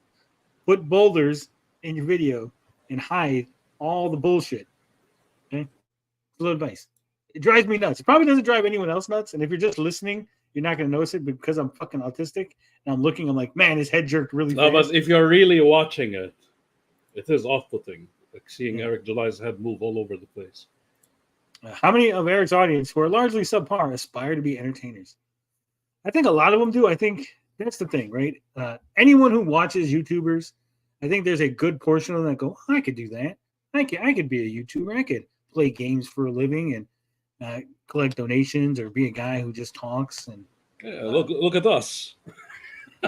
That's how we started. Everybody. Tony giving them editing tips as if they can even upload a video without Eric's mouth. Oh, God. Well, people used to give me shit, right? They still do. Everyone still gives me shit about not having my face. You can't see my face and, you know, blah, blah, blah. And I go, guys, if you don't see my face, that means I can edit out all my stumbling. If I mess up, I don't have to restart a video. I could literally just go, man, Eric July in heels versus Az face. Oh, fuck, I fucked that up. Okay, let me stop. And then I said, well, oh, man, that Eric July and heels versus babyface. And then I could just edit out that first part without having to redo the video. So my video that I do, right, any videos, they can have hundreds of fucking edits, and you would never know because you can't see me. The light doesn't change. My head doesn't move. My arms aren't in different positions. Suddenly I'm not wearing a different shirt. Like, you know, I could record half of the video today, half of it tomorrow, and be wearing completely different outfits, and you wouldn't even know, right? There's a certain pretentiousness Eric July likes to have, right? It's like he's living two worlds. He's like I edit in the N-bombs. I put N-bombs in. Like, I'm like, man, I didn't say enough N-words, and I just go back in and like re-record like extra N-words. It takes like real talent to be a YouTuber like Sturgis. Oh yeah, Sturgis, of course. Tony has to edit out all the "come back to bed, baby." Stop making videos. Come back to bed. Lots of those. Lots. Yeah. All right. Let's get to man. I can't even go 3 seconds in an Eric July video without fucking ranting. As always. It's gonna be a long fucking day. It's gonna be a long day, guys. To do it is to simply create, focus on what it is that you're doing, and do not insult your own fucking customers. Do not insult your own fucking customers. Okay, so we actually, this is perfect that they put this video in there because we analyzed this video, and this video is actually clipped out of context. If you watch the complete interview, they actually are joking around and playing with each other. This clip makes it look like the hell's his name? Guy on the right. Chris Hemsworth? No, right. You don't know your directions? Don Cheadle, Don Cheadle, yeah. Yeah, this clip makes it look like Don Cheadle is mad at Brie Larson. But if you watch the entire thing, you can see that Brie Larson and then the way they're joking, and she's kind of like deadpan and awkward in the way she tells jokes and stuff. But anyway. Competition for me because I'm the strongest, so it's just kind of like a different. Show them that you care. Man, not only was it edited out of context in the original clip, they edited it further out of context. Show them that you're working. Show them that you are, you're getting better. You can even slip up from time to time, but they know that you give a shit right? That matters so much to them, and especially in this day and age, and it's totally understandable because people. I watched this episode of Johnny Bravo once, right? And Johnny Bravo, you know, he's always trying to pick up the chicks. He doesn't know how to get all the. He's always hitting on them. He's like, "Oh, hey, baby, you look sexy. Why don't you come out and date with Johnny Bravo?" Whoa, whoa, whoa. And they're like, "No," right? They're always turning him down. And then there's this like little dumpy dude, right? And he's like picking up all these hot chicks. They're all like, "Oh, I'm going with them." And so Johnny Bravo's like, "Well, how do I pick up chicks?" Like, "Oh man, you know, I look way better than you. I'm fucking hot, sexy Johnny Bravo, and you're just a little dumpy dude, and you're getting all these hot chicks. How you doing it?" And the guy tells him, "All you got to do is fake sincerity. As long as they think you're sincere, all the women will go for you." Then he sings a song about faking being sincere. It's a really touching episode. The women overhear him, and then they ended up beating him up and go off with Johnny Bravo. But that's essentially what Eric July is saying. Like, hey, make them think that you give a shit. Pretend like you care. You could slip up as long as you go back and pretend like you know, hey, I care now. Hey, it wasn't 3D assets. Fuck you guys for saying. Just like the women, all the fans turned on Eric July. Like, then you know it is 3D assets, and but I care now. This is how detractors, everybody turned on him. Wait, can you repeat that? What I'm saying is, just be real. People have unfortunately had to find out the hard way that they may have been giving money to people that don't appreciate them, people that despise them, right? So now more than ever in the 2020s, everybody despises you. No one appreciates you. People are happy when you give them money because they like money, right? Most people, and I'm telling you this because unlike other people, I'm actually real about everything, right? Most people don't actually appreciate or give a shit. They're businesses, okay? Marvel is a business. They don't give a shit about some guy going into the store and buying a fucking DVD. You're not like, "Oh man, thank you, fucking Wizard of Wordplay." Let's be real. Nor should they. This fucking DVD. Yeah, they should. Nor should they. They're not obligated to. You know what they're obligated to do? They're obligated to make content that I enjoy. That's it. I will give them money if I enjoy their fucking content. I don't care if they like me. I don't care if they insult me. I don't care if they fucking hate me. Okay? But if they make content that I enjoy, they can have my money. Because that's what I spend my money on. Things that I fucking enjoy. And hookers. But mostly the things that I enjoy. But mostly the hookers. Oh, wow. It's more serious than I thought. Ooh, what's going on here? You can listen to Tony how to get women, but not how to keep them. Hey, I got no problem. I got no problem keeping them. I usually just don't want them anymore. And that's the problem. Guys, I really got to stop telling you about all the things that are happening because, man. There's some retards who will actually think it's real. So. Yeah. No, it's actually real. I just don't think you guys need to hear all of it, is what I'm saying. All right. Got one, lost one. Well, that usually happens. Are looking and paying attention to what the creators are doing. And I'm not talking about in the political sense. That's not what I'm referring to. I'm just speaking in a general sense of how you treat your customers, how you work on your product. How you treat your customers. You mean when a customer said, "Hey, Eric, I ordered this signed copy of ISOM. I didn't receive it. Can I get a new signed copy?" And you said, "No, we're out of signed copies, but you can buy a new copy of ISOM." You mean like that? Because that's a thing that happened. Project, how you present yourself in that capacity. That's more or less what I'm discussing. Yourself.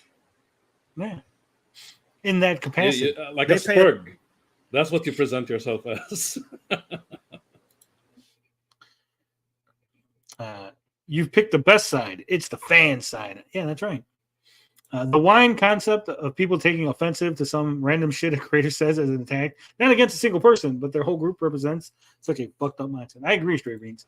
Oh, you mean like when Marvel goes, when Disney's like, "Hey, you're racist because you said this thing," I'm like, "Well, I didn't say anything, so they're not attacking me, right?" That's obviously they're not talking about me. But you know, some people. Pay more attention to that than they ever have. So I use that to my advantage. Like, look, I use that to my advantage. I lie to my customers. I tell them shit that they don't know. Look at the way I he say the talks. things. Look at the way he's looking off screen. Man, his handler's out there. Shut up, Eric. You're giving away the game. not perfect. I'm not pretending to be perfect. But one thing that you can fucking guarantee is that I'm gonna give it a fucking shot, and I'm gonna work as hard as I fucking realistically can on the craft it is that I have here. Well, that's admirable. It's great that you're gonna work as hard as you can, but a retarded monkey working as hard as it can is not gonna write me a great novel, right? I'm not gonna give it money. I'm not gonna say, "Oh, that's a great job you did, fucking Coco. Here's some money for writing me scribbles on a paper." I know it's as hard as you can do, but obviously it's still shit. Same way, I'm not gonna give a fucking doped up meth addict money to go visit him in Las Vegas because he's doing the best he can, right? Same way, I'm not going to give you some sort of credit, some sort of participation trophy, if you will, because you're doing the best you can. I don't want you to do the best you can, Eric. I want you to do good. Say, Eric, you're not a writer. You were never meant to write comics. I hate to say it. You were better off being a dancer, a singer, whatever. Craft it is. Yeah. Any excuse to say it is. Yeah.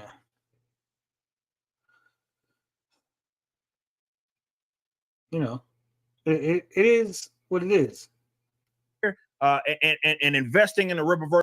Also, would you guys just shit or get out the pot? Wizard, go ask out Summer Swan and Winter Raven. Tell her you want to go watch a movie. You guys can go set a StreamYard up together, watch a movie, talk, chat, video chat, do something. Come on. Go to her ranch, Yeah, go to a ranch. It'll be all right. Don't be scared. The worst thing she can say is ew, not no. Don't fall for that one. Fellas, if they say the worst thing she could say is no, that's not true. She can say a lot of worse things than no. Trust me. Not from personal experience, but I'm just saying.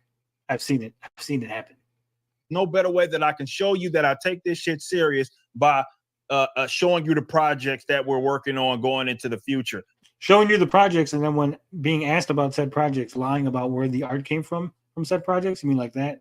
Like when people go, "Hey, look at this Yaira art that clearly has this lady's head twisting around like a fucking owl," and you go, "What? I don't know where they got that from. What? Something happened? Something happened? They got it from Instagram, apparently. Yeah. Yeah. Apparently, they found this on Instagram. They's digging. It isn't on ISOM 2 at all. Can't date my fans. I'll get canceled. That's not true, Wizard. That's not true at all, guys. I was hitting on one of my fans not too long ago. Real attractive lady, nicest lady you ever see. Things were going pretty smooth with me and this lady. She was from England, so there's a little time difference, but we were working things out. Then, unfortunately, she got cancer. So things didn't work out so well. But there's no power imbalance. It'll be all right. It'll be all right. This guy speaks like a Yoda script, except Yoda was a well-written character. Delivering on everything it is that we said that we were going to fucking everything deliver that it is. When we said we are on, and if there's any hiccups, making sure that we're communicating in the best way possible. That's a way to doing the basic customer service is not fucking some special thing, Eric. You're not giving out like special advice. You're like, "Hey, this is what you need to do." The basic customer service, because that's special. Show your audience as opposed to just telling you, "Hey, I care so much about you." Show them through your work, and they will reward you unlike any fucking other. Customer is fucking king. I command the council to make all necessary arrangements for my coronation.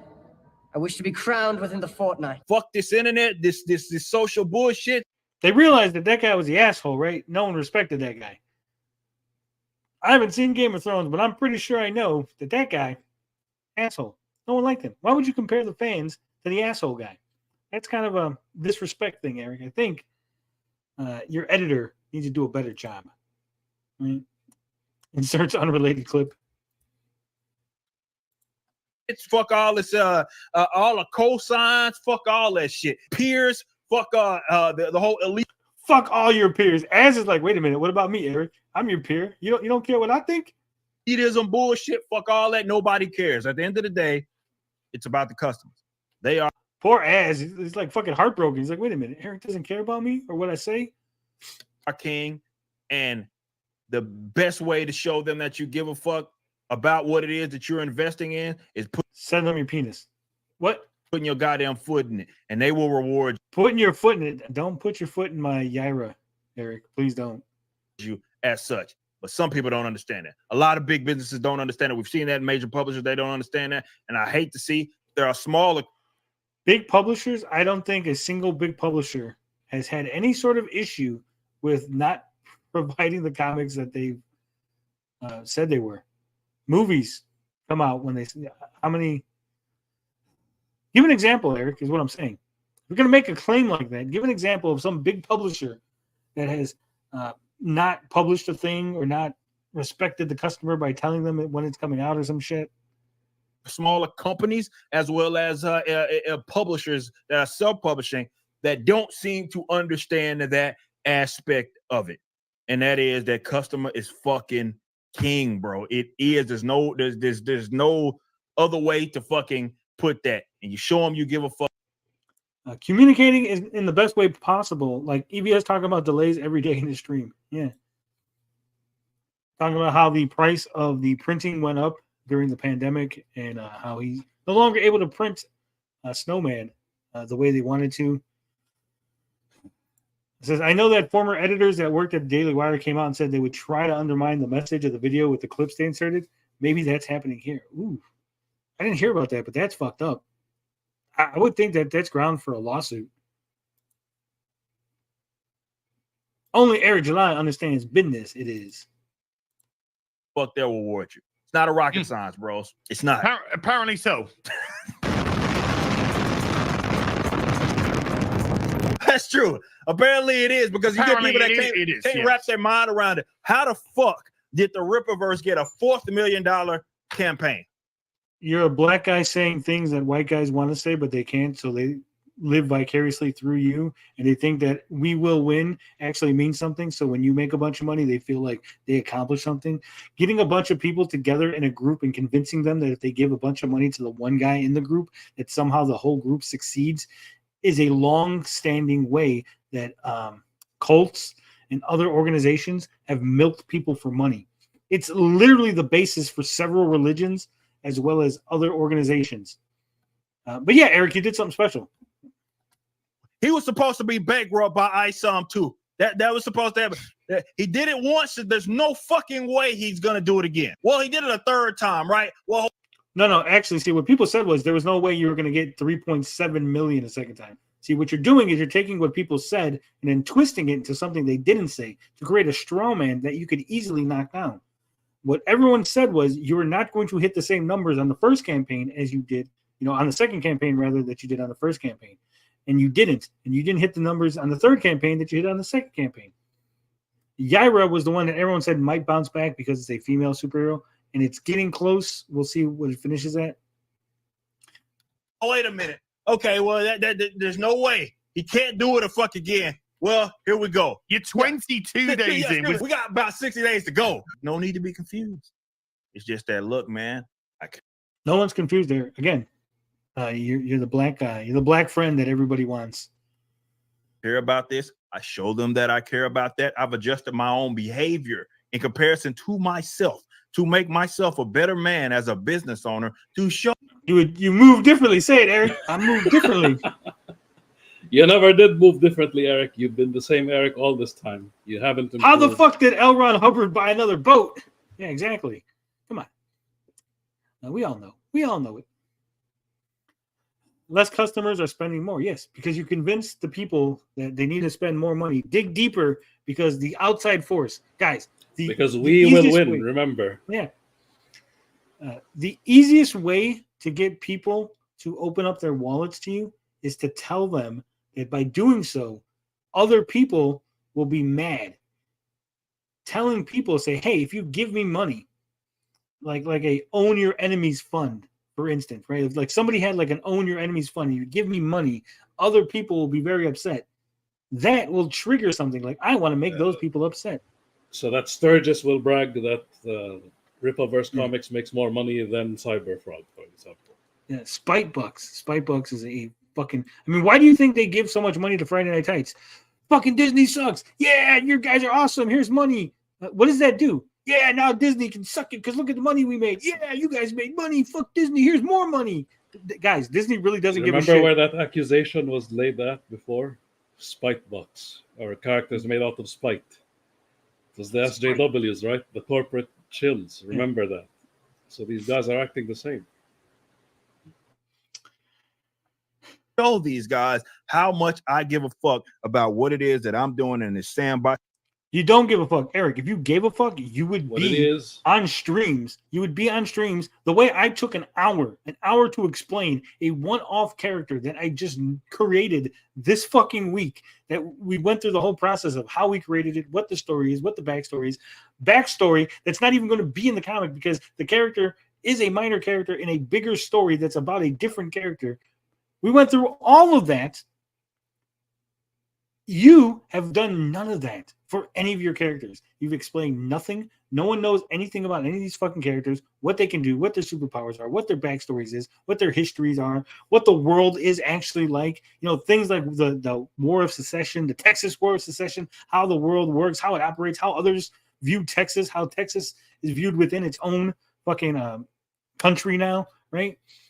Just stuff like that. Stuff that's not even important. Things that you could tell the fans, right? And say, hey, well, let's get you interested in these comics. And here's why Brian's so cool. We haven't told you yet, but during the War of Secession, he literally fought off the entire United States Army, single-handedly, held them back while the Texas Army was getting into fucking position, right? For the big fucking pushback, you know, the counterattack, the counteroffensive. You don't have to go through every single detail. You got to be like, well, he picked up a tank and then he smashed 3 Humvees and he, you know, dropped 3 guys in the Rio Grande. And then he fucking toss the Alamo on top of something. You don't have to go through those details, but you got to give us something to get people interested. Like, oh shit, you know, Texas was getting beaten. They were getting fun and hit with all this artillery. And then all of a sudden Brian Solari came out and he just fucking annihilated the artillery, right? And fucking game over. Texas wins. Something. But the problem is you don't know any of that because you're not a creative. You don't actually have any creative input in it other than, hey, isn't it cool if we made like a Superman, but he's not really Superman, but he's kind of like Superman, but also that's exactly there's a black his version. creative process. Yeah. You just need the Pokemon cards, yeah. Which tell you nothing either. We have BTM out there reading them. And my God, it's a nightmare. We read them last year, and it's a fucking nightmare. Starting with the X-Ups fighting in a war would have been a better starting point. I don't want to tell that kind of story. That's not the kind of story I want to tell. I don't want to tell interesting stories. The Ace of Base, I saw the sign. I opened up my eyes, and I saw the sign. Yeah. Like I said, there's so many things that you could do, so many stories you can tell, so much detail. Bahr always gets on my ass because he's like, you're giving away too much. He's like, you're going to give away so much, no one's going to buy the comic. But I'm like, no, this is interesting. I want to talk about it. Guys, I could sit here literally, if they let me, if Finbar and TJ and fucking Potion, if they let me, I could literally sit here and go through the entire plot of the first 10 issues of the fucking Awesome Amphibian Adventures, including the fucking side stories, the backup story, the extra little bits that are in there. I could explain the bits. We can go through all of it. Because it's a world I live in. It's a world that lives in my mind. These things happen. I know why they happen. I know who's connected to who, what's going on, when it's going on, why it's going on. Because I'm invested. I'm interested. Eric, if you were interested in your world, you would make that interest contagious. It would be contagious to other people. They'd be like, oh my God, look how interested he is in it. There must be some cool shit in there because he's interested. The only thing I've ever heard Eric July talk about that seems interesting to him is fucking money. Okay? Yes. Look how much money we're making. Oh, what's this about the IRA? How did you create the IRA? Oh yeah, I made a warehouse. That's how I made the IRA. That interview with that Star Wars guy, whatever his name is. Star Wars Theory? Yeah. Yeah. All the characters are just a reskin based on his Liberation PS? Yeah. I some flies now, said in the poll in the Rise of the Skywalker. It's crazy. It's crazy. I hope my idea is in for people here, but I think my mom's getting tired of hearing. Dude, like I said, I hold in so much, and I wish I didn't have to.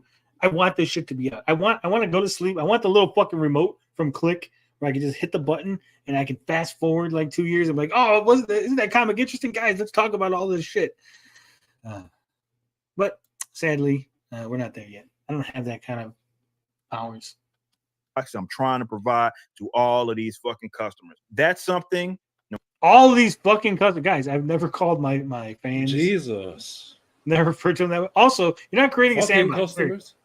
Stop saying you're not making a sandbox. Sandbox implies again that you made something where other people can play in it.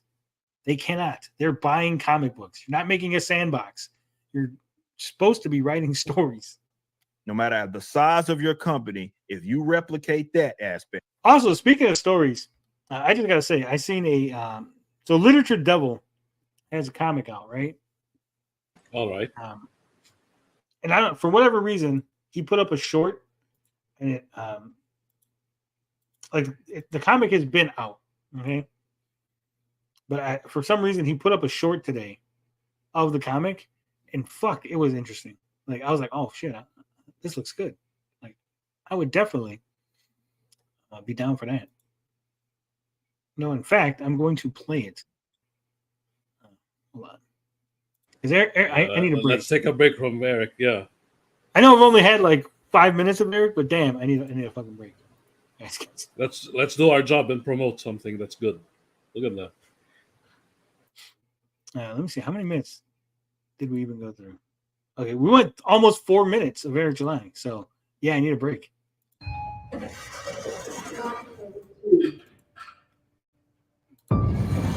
I hate shorts that I can't make it fucking bigger. Right? Yeah.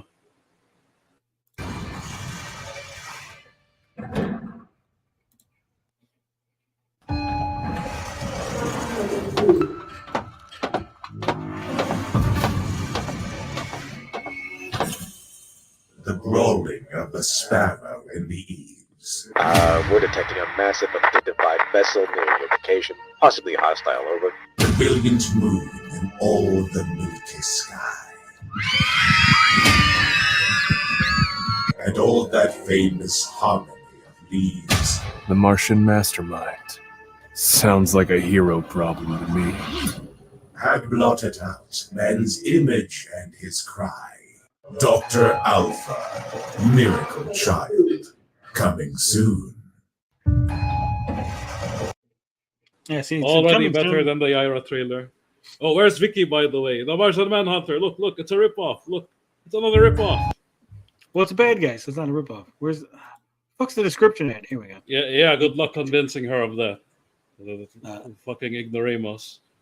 So it's been years since I first launched Dr. Alpha Miracle Child, my first comic, a 112-page story starring Dr. Alpha, an infamous supervillain, as he joins forces with a team of superheroes to combat a malicious invasion by the cruel Movian, the Martian mastermind.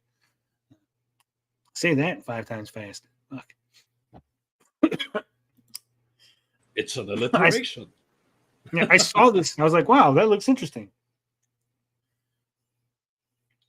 And then I saw that it was like already out and it's been years. I'm like, oh, now I feel like a dick for like going, oh man, this is interesting, and commenting on it and being like, oh shit.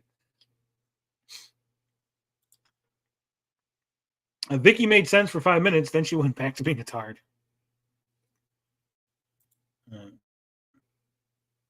Man, I can't wait to make a trailer for my comics. Oh wait, can I do Frogman's or is Critical Blast Alley? No, I mean, if someone wants to help with things like trailers, I'm not good at stuff like that, like cutting trailers and all that kind of shit. So we definitely need fuck off Martians, yeah. So I mean, if Literature, I don't know if Literature Devil's still selling his comic, but I'm definitely gonna check out and see if I pop a copy of that. Looks good. Also, I do have the Immortal Mask. I read a little bit of it. So far, I'm liking what I'm reading. I haven't had a chance to read it all, which is why I didn't do a review yet. But I'm going to try to have it out by Sunday, review. But I've been busy. I was supposed to have today off, and then they made me go to work for half a day.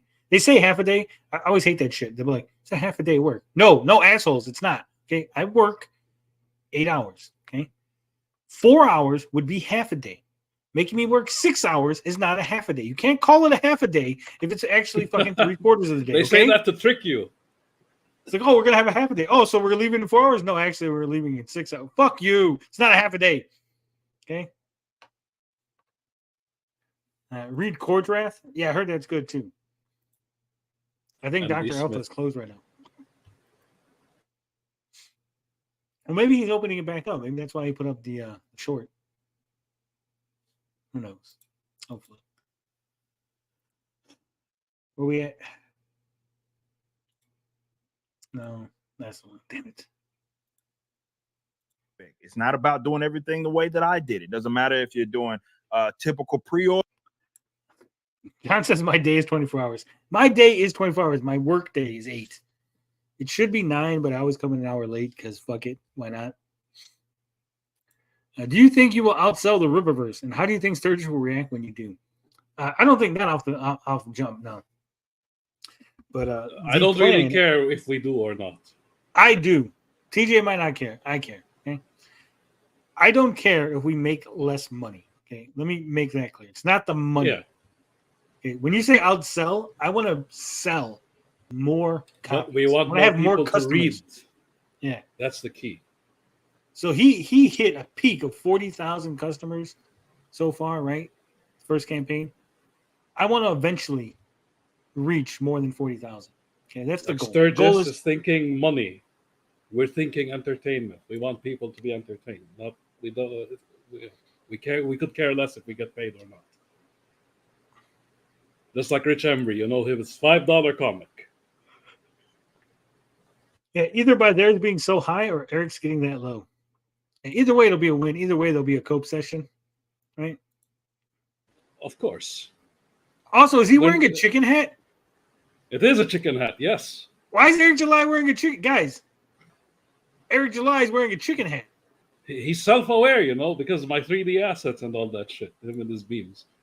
He's trying How did I miss this? How did everyone? I don't think anyone's mentioned this. We've discovered, guys. Somebody in the chat noticed this.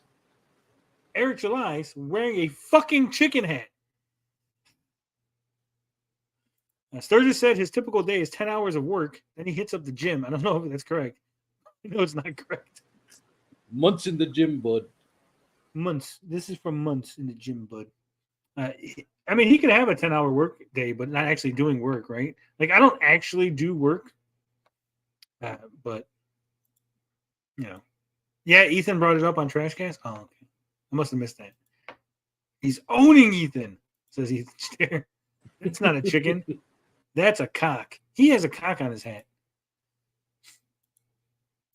Orders doesn't matter if you're crowdfunding, doesn't matter what it is you do. If you at least do that, What and it is. focus on showing your audience that you give a fuck about what you do, they will reward you. Simple. It is that simple. Yeah, it always was.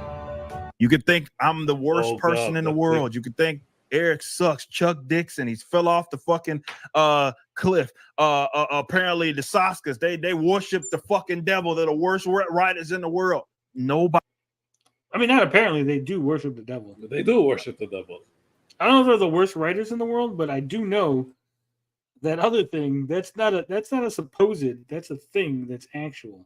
Nobody cares because they don't answer to that bullshit. They answer to the customer. Somebody cares, and it's the customer. That's ultimately who cares and who's about the like judge. the product being produced. Yeah. But all the fluff, all the like Product. nonsense, customers don't give a fuck about that. No, Because the that's not customers. Yes, they do. Customers do give a shit. Your conservative customers really give a shit about the Saskas being fucking devil worshippers. I mean, that's why you all freaked the fuck out when it was pointed out that they were doing fucking incest porn where they pissed on each other, went down on a pregnant lady, and then sewed a fucking tarantula inside her fucking cooch. Right? That's why you guys were really, really upset that we were pointing out all these shit that they were doing because you're Went hard conservative. against a housewife out of all people. Yeah. Because she was the one exposing this shit. And again, if your customers didn't care, you wouldn't care. Your fans wouldn't claim that we were costing you money and that we were trying to ruin your business because, again, your business shouldn't suffer if they don't care about the things that we were pointing out. And these are Almost customers, like- by the way, that Eric is attacking. They were former customers. Yeah. So it's almost like you're full of shit. You know? The customers wait for the book, but the customer will decide based on the quality of the book, not the fluff around it. Yeah, exactly. That's what they'll do. See, what this is this is Eric's version of stop talking about my stuff because no one cares. Guys, you can keep talking, but no one's going to care. So you might as well just stop. You might as well just give up. Stop pointing out all the things that you don't like about my business and my friends and the people that I hire because no one cares, guys. No one cares. So just knock it off. It'll be okay. It'll be Consume okay. product. Wait for the next one. Fuck you, Eric. Every time you fuck up, every time you say something out of pocket, I'm gonna be there. Be there, baby. Be there to point it out and laugh. So much disdain he's showing, like on accident, he's showing so much disdain for his customers. It's bizarre. My fucking customers, you know, like all I care about is their money. It's like there's all the shit slipping out of his mouth on accident. Yeah, it's like guy who likes healing says, doesn't he go against leftists and say not to hire them? By his logic, he cared. Yeah. They will decide, do we want this shit or do we not? They will decide. So why do you care when people go on Twitter and they say, hey, you guys are racist, or hey, you guys are sexist, or hey, we don't want you looking at ogling the women in this video game? Why do you care, Eric? Because customers give a fuck about what people say. Customers give a fuck about what people do. Customers give a fuck about what the companies they give money to represent. And your company represents disrespecting the customers and fucking leftist SJW values that your conservative fans don't want. They don't want to give money to fucking Satanists. Okay? I want the shit. And if they decide that they want it, it's not for you to really understand if you are on the outside. See, it's not for you to, guys, stop trying to talk about the comic. If my customers like my comic, it's not for you to understand on the outside. Just leave me alone. Eric, this is pathetic. This is fucking sad. What happened to the fucking fire and brimstone? The Eric that was loud, fucking brash, saying, hey, come at me. Your haters. You guys are detractors. You're haters. Come at me. I don't give a fuck, bro. My customers love me. I wonder what happened. Maybe your business not making as much as you thought it was. It's affecting you. Maybe you actually thinking you were going to get 3.7 million on every campaign, and then you fucking planned for that, and it not happening has fucked you up. You say, oh, I'm not failing. I'm not going down. We're not bankrupt yet. I've known lots of companies. I know a company that took $17 fucking million and delivered zero product and is still, quote unquote, open, even though they outed the president of the company, even though they've pretty much closed all their fucking offices, even though they've actually refused to give refunds to customers who have asked for their pre-order refunds. Even though all of that's true, they still, quote unquote, are in business, right? So the idea that you are in business doesn't mean shit. The idea that you are not bankrupt doesn't mean shit. The idea that you think that we're idiots, guess what? Doesn't mean shit. Floundering gracefully, you know. Yeah. That is a thing. He's not flying. He's falling with style. Exactly. Start thinking that these are the worst group of guys in the fucking world. How the fuck can I be in that? Why ain't I in that position? Envy's a son of a bitch. It should have been me, not. Yeah, see, no one's envious. We're just pointing out that your comic sucks. And That's then you got really mad about it. Was envious. You were envious about Marvel and DC. You wanted to make your own MCU. That's what really happened. Again, it's really simple. We made fun of you. You should have just ignored us. The green-eyed monster. It's not fair. They see the landscape and they think of markets in a more socialistic way, right? No one thinks of markets in a more socialistic way. That's you, Eric. I think customers deserve good product, and when I see bad product, I'm going to point it out. And no amount of belly aching, no amount of whining, crying, or being a pissy little fucking baby on the internet is going to stop me from pointing it out. I've literally had CEOs of fucking companies threaten to sue me for defamation because I spoke out about their shitty practices. And yet here I am, Eric, and here they are not, because they were weak and I'm strong. I don't fold under pressure. I don't back down. So maybe we should stop doing this because all you're doing is giving me things to make fun of. Maybe you should actually focus on your business like you say you will. Maybe you should look for ways to expand your market. Maybe you should actually move differently this time. Yeah.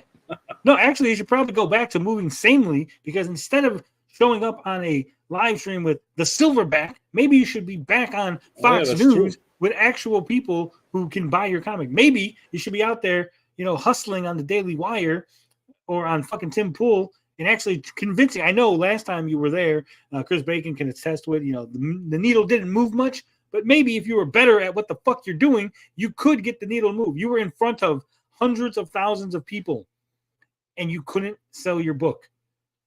Think about that. Think about it. Hundreds of thousands of people and you couldn't sell more units. You got a small little bump. 30 people, 20 people. That's it. Literally, Tim Pool was like, hey, audience, hey, my millions of fans who watch this, hundreds of thousands of views on my videos. Here's Eric July and his comic book company. This is a guy you should support. And they didn't because you're a fucking idiot. You're a babbling moron who gets on and just fucking flounders, says nothing, and it produces a product that does the same. It's mediocre. I think don't even one, fucking say he's that great. He's not mediocre. He's not that good. Okay, this is not sugarcoat. He's not even good. Yeah. I would say he was mediocre when Ice of One came out. I was like, he's mediocre, right? But then after reading 2, I go, oh no, he's just crap. He's just garbage. I gave him too much credit. Trash. I thought he was setting something up, and the second one was going to be a little payoff. When it didn't pay off, I was like, no, this guy obviously Hell is a monkeys. fucking That's retard. what we got. Yeah.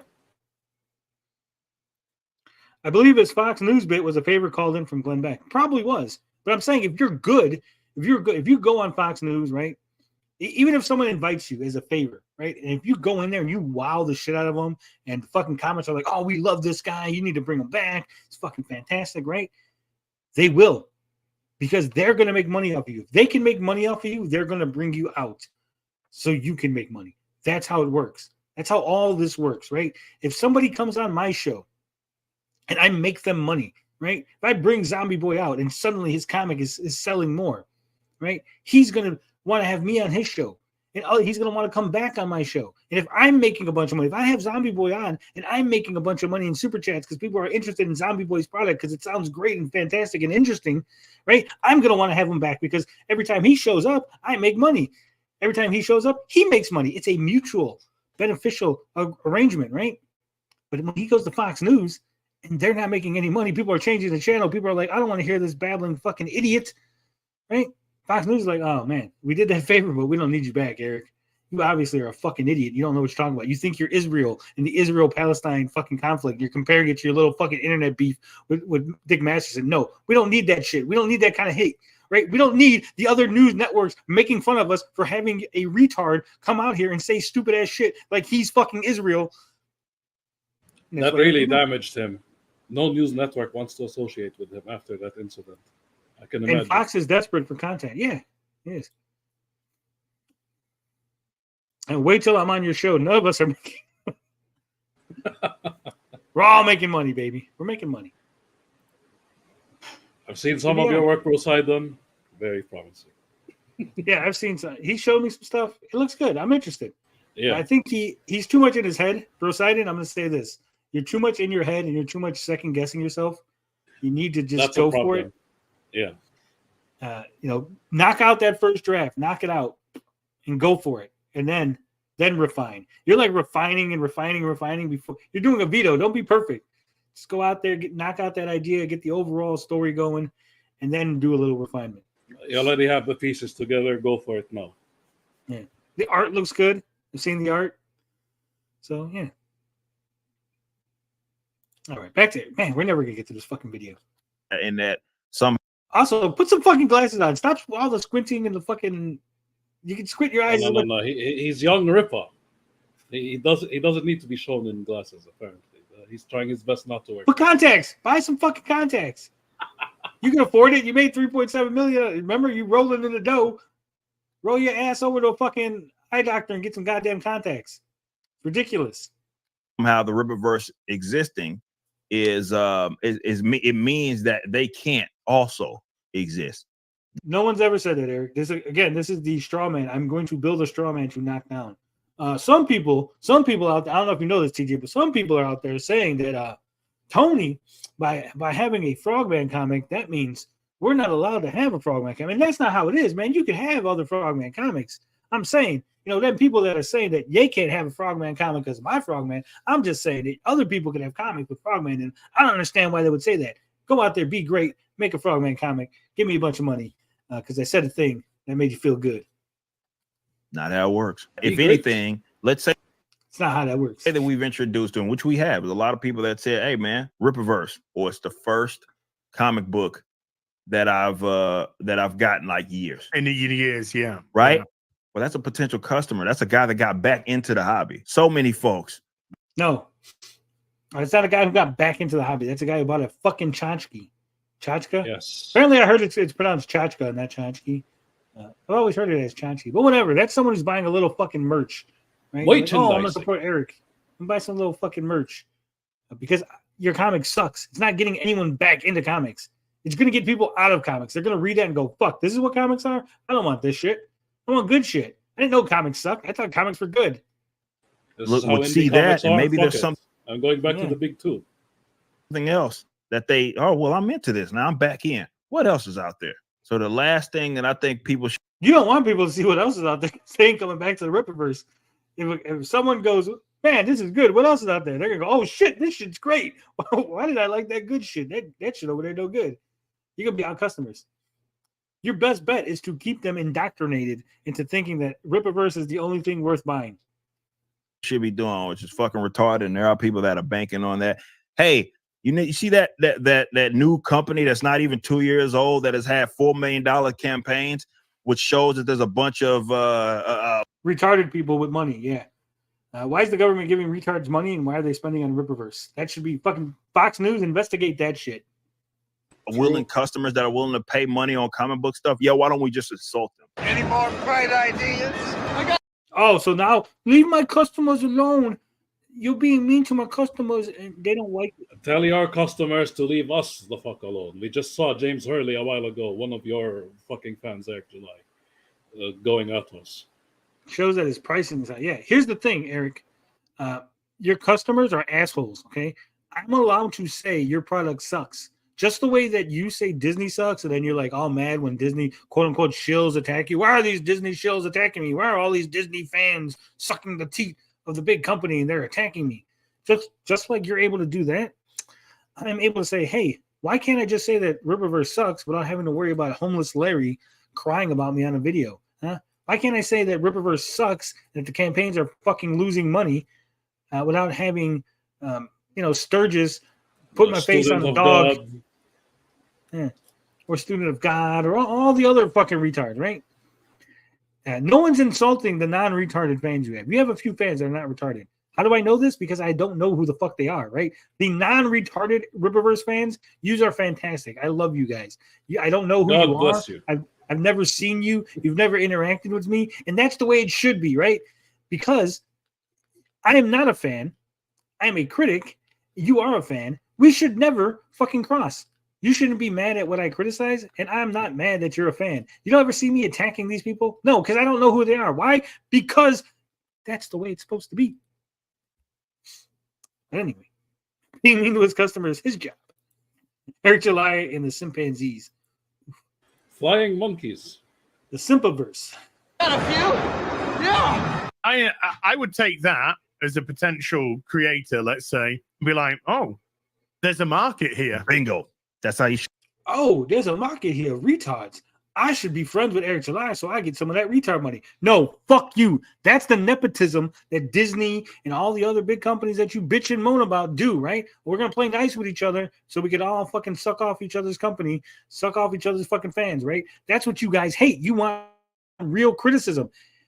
Except you don't, because when you got real criticism, you cried like a little fucking bitch. You hid under your wife's skirt and you said, please make these people stop being mean to me on the internet, Rippaverse goalpost.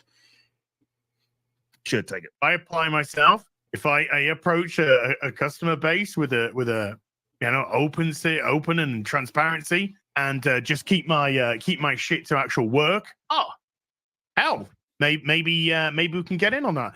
I mean, ultimately, again, maybe we can get on it. So again, all this is be nice to me because I have a bunch of fucking people willing to spend money, and maybe I can help you milk my fucking audience. Play nice with me, and my audience might play nice with you. That's fucking bullshit, Eric. Eric, that is the worst fucking thing. Maybe a bunch of weak-willed little fucking toe rags like Az will go for that, right? Because they're little bitches who can't get fans on their own, and the only way they're gonna make any fucking money is by sucking you off. Maybe that's good for them, but guess what? I got a fucking oar and I got a boat, and I'm gonna row the shit out of it. And maybe I won't make $3.7 million on a single campaign, but I'll make enough money to be happy, because money doesn't get my dick wet, right? Having customers, having fans, having people who actually like my product. Do you know how good it feels? It feels so fucking fantastic. The best feeling in the world is when I wake up and I see somebody had posted a fucking fan art of one of the characters we talked about. We haven't even put out a fucking book. How fucking crazy is it? I haven't put out a single book. I haven't put out a single fucking product, right? I haven't put out anything. I've talked about some stuff. We got some art going. We're in the process of getting a book, but we've had people make fan art of characters we've talked about, of characters that we've shown off, of concepts we've discussed, of future plans, right? We showed off fan art of Stray. Zombie Boy made fantastic Stray fucking fan art, and that character is not even debuting into the fucking 3rd issue, right? I've shared very little of that character, but he was like, oh my god, this is interesting enough that I want to make fan art of it. Fucking Octogator has all kind of fucking fan art. Yeah. The Octogator isn't out yet. Like he doesn't even exist. We didn't even make up our minds on how his design is, and everybody's drawing it. It is the best fucking feeling, right? It's fantastic. Over the moon, right? I don't get happy a lot. A lot of things don't make me happy, but this makes me fucking happy because I'm like, wow, something that I created, something that I designed, that I came up with, a concept, a story, an idea that I discussed, that I enjoy, that I think is good. Other people think is good too, right? And maybe it's not thousands of people, maybe it's not fucking hundreds of people, maybe it's tens of people, maybe it's ones of people, right? Maybe it's one guy with 5 alt accounts who's like actually my fucking cousin that he doesn't want to hurt my feelings, so he's making fan art. I don't know what it is, but somebody's doing it, and god damn it, it feels fucking good. That's what I'm saying. Okay. What I like is the multiple art styles too. Like everybody has their own unique art style. That's what I enjoy the most. Everyone has their personality. Like it's a Zombie Boy drawing somehow. And then he sees that fan art of mine and goes, "Oh, this guy." No, man, I like your fan art too. The Frogs of Two World. I think that was fantastic. Wizard, you have some good fan art. Again, you can emulate Jack Kirby better than I do. Wizard of Wordplay. Don't let anyone take that away from you. Remember, it's not all. Oh my God, this is the most technically perfect. Oh my God, this was like the most beautiful. Sometimes it's just like, oh my God, this guy actually took time out of his day. Even if it sucks, even if you think it sucks, even if other people think it sucks, the fact that you took time out of your day to sit down, draw something, again, that I created, a concept that I came up with, and you took the time and you're like, hey, I'm going to draw this. Hey, I'm going to do this thing, right? Fucking feels great. It feels fucking fantastic. The Horseman with the fucking where he's breaking the logo. Oh, Nightmare, yeah. Yeah, like fucking like immediately. Yeah, I was like, oh, that's Beta Ray Bill's cover. Like immediately, I fucking just recognize it. That was fucking fantastic. It is. I'm getting a little excited and a little emotional, but it is good. I like it. It's best. Cousins will buy the book. Then I'll sell a bunch of copies because fuck me, man, I have so many cousins. My dad, on one side, my dad has like 7 brothers and sisters, and then my mom has like 6 brothers and sisters, and then each of them have a fuckload of kids, and then each of them, so they're old enough now that my cousins have kids, right? So it's like all my cousins, and then all my cousins' kids, which would be my second cousins, right? And some of those are even grown up. Like, fuck, man. If my family bought all my comics, I'd be rich. I'd be Eric July. We'll just depend on them, sure. Yeah. refresh your puppy pad. It's okay. Gay. What's up, Nerdette? You know what I just got? I just seen that Nerdette plays the new Contra game, right? Oh, interesting. I just got the new Contra game. Konami just sent me. Konami's like, hey, Tony, we love what you're doing. We love the thing where you make fun of the black guy. It's fantastic. It's great. Keep doing that. Don't stop doing that. But also, can you play the new Contra game? I was like, yeah, sure. They're like, not only can you play the new, we're going to give you the pre-order bonus that goes. I know you didn't pre-order it. I know we're giving it to you free and the game's already out, so it's past the pre-order. But we're going to give you the pre-order bonus stuff and the game. Can you play that? Can you talk about it to your fans? Can you let them know? And I'm like, I guess, Konami. Sober Tristan here. Shut the fuck up, John. No one cares. What? I don't know what happened. And again, this is not a backhanded compliment, no disrespect. But if you did it, someone else can do it. Yep. Man, he looks so sad. Yep. Doesn't mean that because you did it, that part is now somebody been can maybe off. do it better. Yeah, maybe there'll be another black guy that spent years and years bitching about Marvel and DC and mainstream politics. Somebody can maybe do it better, maybe a faster pace. Sure can. And you know what? Tyrone Because Magnus. I'm not ran by envy. If Makes a someone comment, can't, Graham Nolan fucking game out tomorrow. Compass announced, I don't know, whatever. Joe Frankenstein meets whatever. Ghost does $6 million. I'm on the fucking moon for him. Yeah. Not. If Graham Nolan did it, you're on the moon. But why don't you be honest, Eric? If EVS did it, would you be on the moon? If, I don't know, when your detractors did it, if Dick Masterson came out with a comic and he made $6 million, would you be on the moon? Doubt it. If some random other black guy came out and made $6 million and everyone was buying his comic and they stopped buying yours and you were no longer invited on all the conservative shows and you're no longer the black friend, it was this other guy, would you care? I think you would. I'm knocking them. I'm not feeling some kind of way. I'm not saying those are my customers. He just took from me. I'm mad. Nope. I'm like, he deserved every fucking bit of it. What can we do to get even more eyes on it, to get that number to rise as much?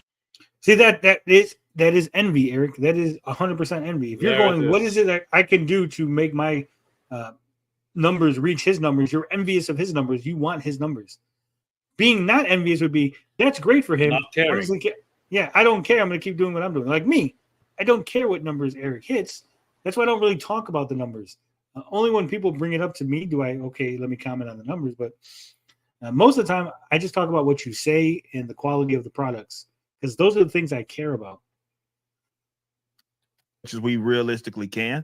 And I'm looking at it from a business perspective, like maybe there's some new people that got in on the comic book industry.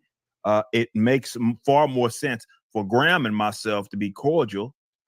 It makes sense for Graham and myself to be cordial because I want to steal Graham's audience. I want to suck up to Graham and hopefully that 6 million will somehow trickle into my bank account. Again, bitch move, Eric. That's a fucking snake. It's a worm tongue. You should be able to just stand on your own 2 feet, right? Someone wants to invite you. That's one thing. But for you to go, oh, my plan, guys, is I'm gonna wait till somebody gets more money than me. Then I'm gonna suck up to them. I'm gonna be friendly with them so I can get some of that audience. Fucking snake shit. I've never been friendly with anybody in the hopes that I can get their audience. I've never been nice to people because they have a bigger audience and maybe I can siphon off some of their fans. Maybe some of their fans will come watch me. I am who I am. And if people like it, they watch me. If they don't like it, they don't watch me. If people want to invite me on their show to have a good time and do some laughs, fantastic. And if people want to follow me back from that show and to watch me here, great. If not, oh well. I've been invited to some big shows. I've been on Vito's channel multiple times. Not everyone comes back with me, right? I think maybe a few people have followed me back from Vito's channel. Mostly because it's leftist over there and I'm like righty and, that whole thing. But, it is what it is. And respectful to one another because he benefits from that and so do I. That's how business That's how business works. Oh yeah, well, it's called capitalism. Ain't that something? wow. Yes. Yeah. Private ownership. That's not called capitalism. Sucking up to somebody to steal their audience is not capitalism. That's communism. You want to share an audience. That's literally communism, actually. Mike Pondsmith might be able to make that kind of money with a cyberpunk book. Brandon Sanderson made a bunch of money, but he does novels. We in Comics Inc. were all happy he made lots of money until he started calling us N-words and then calling us racist. Yeah. Tony is an unapologetically honest and funny guy. I like him a lot. Well, thank you. Some people were calling me funny earlier. I was over there on a little movie perp, and Chris was saying I'm funny. He's like, oh, yeah, you say stuff like that. That's funny. I'm like, but I wasn't like, I'm not trying to be funny most of the time. Most of the time, I just say things that either I believe or I think or like pop into my head. Right? Like it would. I think be it's so more hard. like wit. Yeah, it would be so Sometimes hard. you point out something that nobody else realizes, and then it's also in a funny way. That's how people start cracking up. Well, I'm witty, right? That's what I'm saying. Like, I can't plan, I can't script. Like, if I was to sit down and like, that's why when I wrote Fabulous Frogman and like people were like, "Oh man, this is funny," they're laughing. They're like, "Oh, this is funny." I got this joke was funny, and I laughed at this part. I was like, "Oh man, I actually was able to actually write down a joke or a joking Situational scenario. comedy. Yeah. Tony is both a gentleman and a scholar. I am. You know, after I go down on them, I do kiss them because I am a gentleman. Matt Corville made $4 million on his new TTRPG without having a rule set made. Wow, it's crazy. Sometimes I say stuff serious and Tony defaults to a funny reading voice. That's also true. Still remember that Asian voice that I did at one time. With Super Teasel? Yeah. I don't know why, but I see this picture and I was like, he looks Asian to me. For some, my brain went, that's an Asian man. And you know who's also, actually an Asian guy who actually sounds like that? I just discovered. Discovery. Does was he? on BTM. Yeah, he's an actual Japanese guy. Well, we need a break from Eric. We need a palate cleanser. So let's cleanse our palate with Comicsgate Clean, the Sturgis. The Sturgis, look at that. So if you're having trouble with your clothes are dirty, you need a good deep fucking scrubbing. Get the brand new Comicsgate brand Clean the Sturgis. That's from Suit Yourself.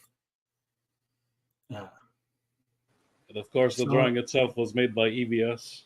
As he was watching Sturgis, he drew that. Speaking of that, do you know how fucking high that shit is right now? It is at $293 right now. Jesus. Talk about monetizing your haters. It ends in 54 minutes. And I'm thinking of getting back in. I was in, guys. I was winning for a little bit. It's like, oh yeah, and then the shit kept going up and up. I'm like, fuck. Do I want to spend like $300 on a fucking Sturgis drawing? Do you think we could sell these? That's the question. Let's take a look at this real quick. Because the idea, he said you would own this. You would own this, not just the drawing, but like the whole thing. Like you could fucking make posters of it. You could fucking put it on T-shirts, fucking milk cartons, whatever. You know. The question is, do you think, other than the fact that this is a EBS drawing, is there any way to actually monetize this? Like, would anyone buy a shirt of this? Is what I'm saying, or like a mug? Would anybody buy? You know, a lot of people hate this, so they would buy that as a shirt. I don't know, but I see it being funny. Like, haha, there's a fucking Sturgis. But like, I would never wear a Sturgis shirt, right? I would be like, oh, that's funny for other people to buy, but I don't think I'd only Frogman. Only Frogman, yeah. Essence de Sturgis. That's what I'm saying. It's like, I don't think I would, to be honest. Maybe other people might, but I think for me, I'm not that kind of guy. Like, I'll look and be like, oh, that's funny. It's a funny shirt. It's a funny poster. Like, even though I guess the only thing I could think of is to buy this, we'd have the rights and then to scan it and sell it, or not sell it, but give it away as like a card, like a bonus card. Like, hey, we reached $5,000. You get the Sturgis fucking drawing card, right? You will run into legal problems. How would I run into legal problems? Pink Bunny. It's a Sturgis. It's EVS. EVS said that he's signing over all rights, all merchandising rights, all fucking you own it, lock, stock, and barrel. It's a caricature of Sturgis. He says he doesn't know who Sturgis is. I'll just go to court with his long list of tweets going, "Who's Sturgis? What's a Sturgis? Who's a Sturgis? I'm not a Sturgis." And all of his tweets going, "I don't look like that. That's just your opinion, bud. I'm not fat." I'd be like, "See, he says it doesn't look like him." Yeah. Yeah. I think he literally made a video talking about this, or a tweet, right? So I'd be like, "Look, Your Honor, clearly in this tweet he says that's not him, and it looks nothing like him. So clearly he has no legal grounds." This is a fictional character named Sturgis. Yeah. I don't think you could have a shirt of a person like that. You couldn't call it Sturgis. No, but you would just say, "Hey, this is a funny guy shirt," right? Did he actually say blood? I said bud. He says a lot of Ebonics for some weird reason. Motherfucker. He always says You could that. license it to shooting ranges. I know he did some tweet today. Oh man, I hate fucking Sturgis. But he did some tweets where he was like talking about money again. Like, he's always talking about, like, "That's why I'm making all that money off you, bud." This is really weird. It's like a really fucking. Where is it at? I'm gonna pull it up. This is a laugh at Sturgis moment right now. The Sturgis segment of the show.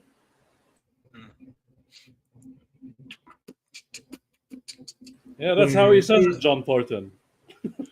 There's too many fucking tweets. All right, here it is. This is a cell phone, bud. I'm going to read it in my best Sturgis impression. Hold on. Wait. We got to do this correctly. Right? If we're going to do this, we got to do this the correct way. Where is the... Hold on. I got it. Fuck, I took this clip off. Now I got to bring the clip back. Damn it, Tony. Why did you do that? Bear with us. We're experiencing technical difficulties. But we will be with you momentarily. Where is the clip that I want? Oh, casting aspersions. That's right. Did I delete the clip too? Shit, I think I deleted the clip. Oh no. Yeah, fucking deleted. No, here it is. All right, got it. All right, give me a second. It'll be like 3 seconds to fucking process this. Guys, bear with me. It'll be worth it. All right. Ready for it?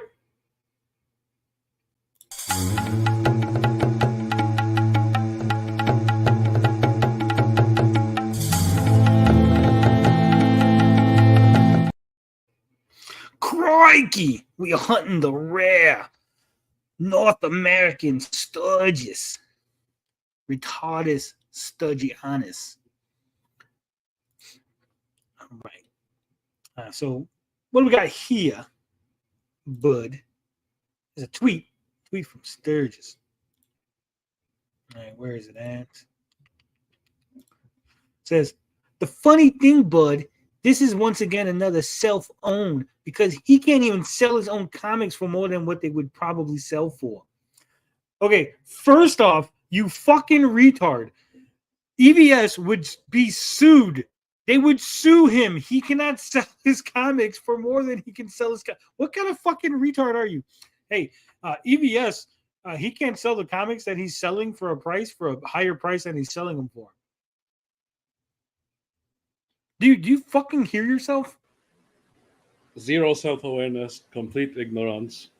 Typical Sturgis. That's like going, you know what McDonald's should do? McDonald's should just buy a bunch of burgers and then sell them back for even more money to customers. Like, he cannot buy his own comics or take his comics and then sell them on a secondary market for a higher price. That's You know what? He should just start printing out more comics and then selling them for these huge amounts. People do that on their own. Okay. Looking at the image, it looks nothing like me. And quote, who is Sturgis? Quote, who is Sturgis? These low IQ individuals can't even spell. He should have proofreaded Thor Odinson. Why did he become Jewish all of a sudden? Guys, why am I doing my Jewish voice? Fucking brain on the job since he did a great job on Cyberfrog. Oh, wait, he didn't. Oh, shots fired. He's a caveman. Yeah. Racist accent. I don't know. Frog Tony about to take it to 76-24. What?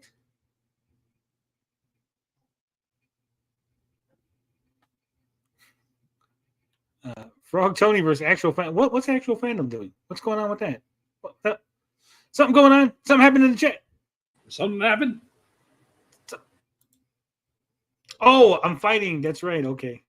I know. 80-20. I'm winning. Guys, fucking dominating. The drifter poll.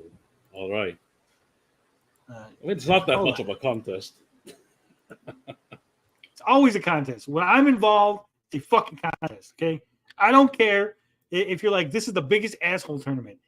If I'm competing, if someone has made me compete for something, then by God, I am fucking winning this shit, okay? Let's hear what they have to say. Guys, going in. Going in. I wouldn't give him that moniker. I think that's well, he's anti anything that's not progressive. Right, and that's why I don't really care for the anti Comicsgate label, because doesn't that make you more Comicsgate if you're critical against fucktards in Comicsgate? I don't know, just saying. I don't know. Steel, man. Steel sharpens steel, man. It depends. I mean, it's one thing to, I mean, I guess they do call out individuals, but they also lump everybody together and say all of them, and they do the same stupid shit. You know what I mean? Like they broad brush, they broad brush everybody and stuff. So that's why we're all Nazis and racists, and you guys just need to embrace it. Angela's Curry's asking which one. I forget the guy's name. Isn't his name like the Mr. Von Strugel? Ben? Why can't I vote? I don't know. Ben. Oh man, he's making the Ben name bad. That's not good. Mm. Mr. Von Strugel says, I like hearing Tony's artist cry. He cries a lot. That guy, for somebody that likes to throw criticism at black men that make crappy books, that guy whines a lot. Fucking DJ Laserface. DJ Laser, dude, they said that you guy crying. cries so much. DJ, you crying? Wow. I've been laughing this entire time. What the fuck? Yeah, when are you crying? Where are you crying at that I'm missing this? John Wong, $10. 10 Australian dollars. Economics joke from Catch-22. Pilot buys all the eggs from the local market, flies them around on his USA Army bomber, then sells eggs at the same market for profit due to the shortage he caused. Economics. That's how the U.S. does it too. I've seen a really good video where there's 3 guys selling eggs, and they start competing with each other to lower the prices. Then eventually, when the price gets low enough, one guy buys the eggs from both of the other guys and then jacks up the price really high. What is 10 Australian dollars?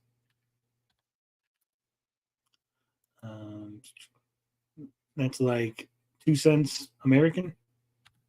$6.46. Damn it! Why you gotta give me numbers that are really hard? What did I say it was? Oh, John Wong says it's $7. No, according to Google, it's $6.49, 46 cents. That's the current exchange rate up to the minute, right? Yeah. So, boom. All right. Oh, wow. Boom. We're doing maths again. Yeah, I hate the fucking maths. Guys, pay me in American money. Can we do that? Can we try that? Now, John Wong, how's that? DM me about how that thing's coming on that you're doing for me. I need a status update, progress update.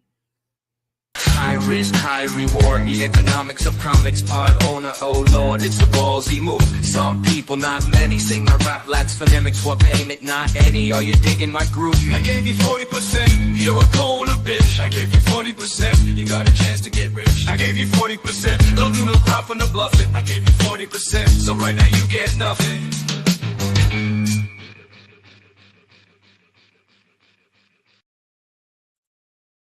Stop crying, TJ.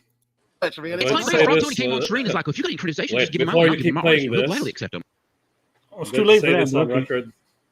record. I see these guys, they like lying a lot for some reason. And then if somebody within their chat or within their panel goes against their lie, they keep beating them into submission until they all agree that they believe the lie. It's weird. You know what? Let's go back. I want to hear what they say about us from the beginning. I'm guessing it's right after this. So whoever, Robert Kincaid, For gracing us with your presence and making it to the Robert NBA. Kincaid won. Riley lost. I thought I was going up against Riley. Damn. I thought Riley was going to make it to the That's finals. I'd say about Riley though that it was so close. Yeah, what does that say? It's 44. Well, What does that say about Riley? It doesn't say a lot because Robert Kincaid is a pedo, but he's like a nobody in all due fucking reality, right? No one gives a shit. He's gone. He's not a grifter anymore. Riley should have won. To be fair, I mean, Vic blew PTP out of the water. Well, you know, Jabba says it's not your book, DG. That's certainly not shipping. Damn. All right, get to the good stuff. I want to hear about me. I love when people talk about me. Guys, I'm so disappointed. Whenever I see people and they're streaming about something that looks like it's related to me, then I watch it and they never mention me, get really upset. He is you're all morons. Teespring is weak. He They didn't always even cave in an back. instant. Yeah, they do. They always cave in an instant. Yeah. Yeah. All right, let's scroll on up. What's next? Actual fandom versus Frog Tony. Here we go. Boy, oh boy. Riley does abuse an autistic girl for money on camera, says Garfield. Yeah. In more ways than one. Yeah. Frog Tony versus actual fandom. I think I know who I'm going for here. I don't want to sway the vote. It's a tough one. It's a tough one. Actual fandom is, I mean, he is a legit Marxist. Oh, hang on. Jabba's saying doxing me as a non-backer. How would you know if I backed or not? Who's doxing him as a backer? Because you said you've Apparently never Dark backed a book.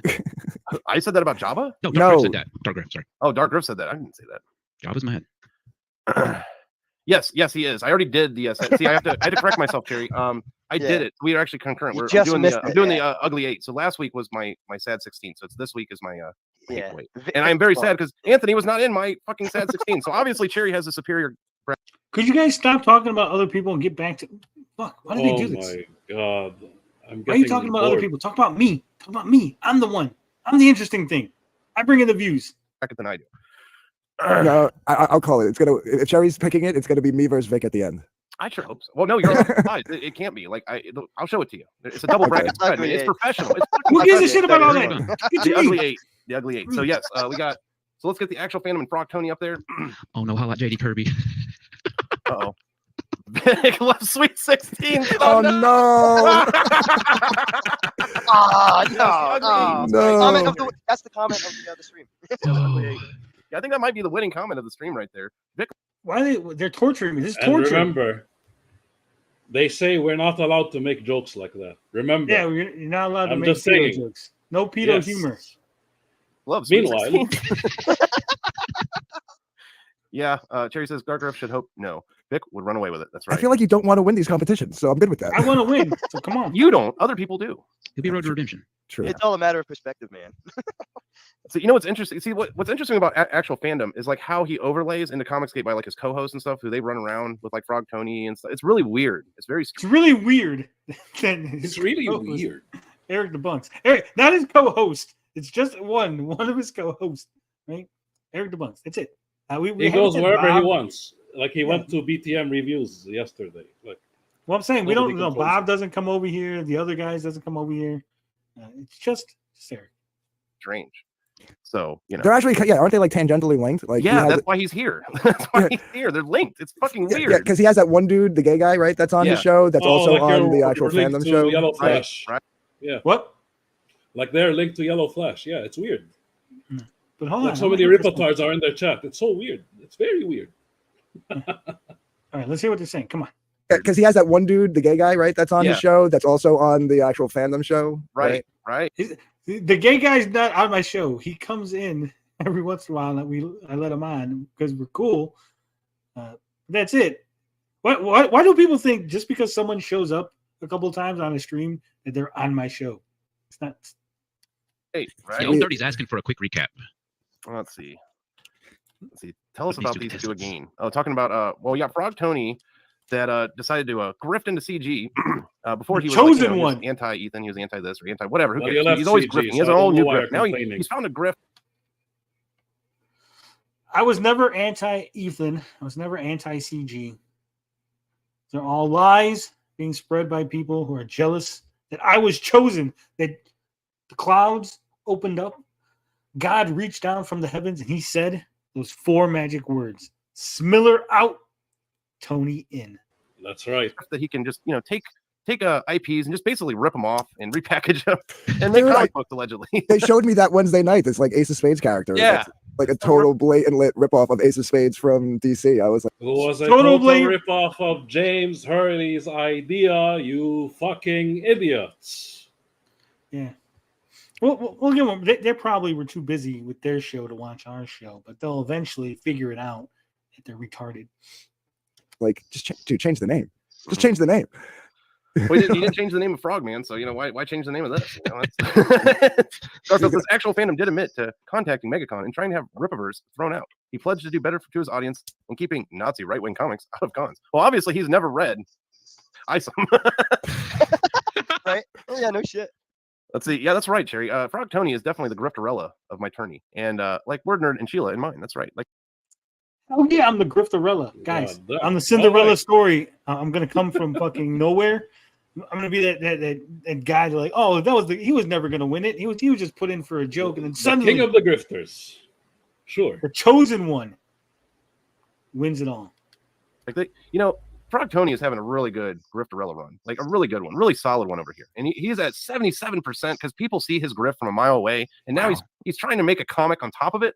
Like he's accelerated. He's gone past just basic bitch YouTube grifter, and now he's moved on. That he's going to make some horrible advanced grifting, guys. We're grifting at levels that you didn't even know were possible. We're hitting. Not even the FNT could beat us. If grifting means building an audience, providing entertainment, being critical of things that suck, and making products with a passion, making good entertainment that other people just don't have, creating worlds, right? I'm creating worlds that other people can enjoy and love. If that's a grift, sure, baby, I'm the fucking king, of fucking grifters. All right. I've said this before, and I'll say it again. See, the problem with the indie comic space is there's so many fucking retards and hypocrites here. It's like we're in Gotham City, Tony, right? Imagine if we're in Gotham and Batman is a turd. Then I'm Bane, all right? I'm the fucking villain. I'm the asshole you need. That's what's really happening. Is this a bad time to announce my new sci-fi story, Space of AIDS? Space of AIDS? Damn. Yeah, instead of Ace of Spades, Space of AIDS. If the slums and Vicky are the arbiters of morality in the indie comic space, fuck them. I'm the fucking villain. I'm the grifter. I'm the top grifter. Why not? Says, I've been Comicsgate almost since the beginning, and I've never been able to watch Wiggle. I can handle these guys in small doses. I've tried to be nice to them. They obviously feel very threatened by us because, when people come in with, they should be. No, they should be. They should 100% be. No, not this. No, I'm saying by their logic. No. By their logic, they should be fucking afraid. They should be hiding under their fucking wives and mothers' skirts because look, their shit sucks. Their programs suck. True. Their ability to make an audience sucks. They've done nothing. They've done nothing but leech off of CG. They declared themselves CG. They barely promote anything. We've been promoting this entire time. I'm tirelessly giving you links to everything. It's not just promotion. They aren't entertaining. They're not funny. They're not amusing. They're not accidentally entertaining. They don't do anything but hang around with each other, bully other people, try to fucking piss everybody off, then cry, and then go, oh, Ethan, please save me from all these guys who are mad at me because I fucking pissed them off, right? Look, I don't want to do drama. I'm not a drama channel. I'm not doing any drama. I'm happy not doing any drama. But what I'm saying is these guys have been years plugging away, and they haven't done anything. They haven't moved the fucking needle 1 inch. They made the needle go in reverse, right? True. Enrique says their clothes, whack. Their art, whack. The way they entertain, whack. Whack. CG, we tight as fuck. There we go.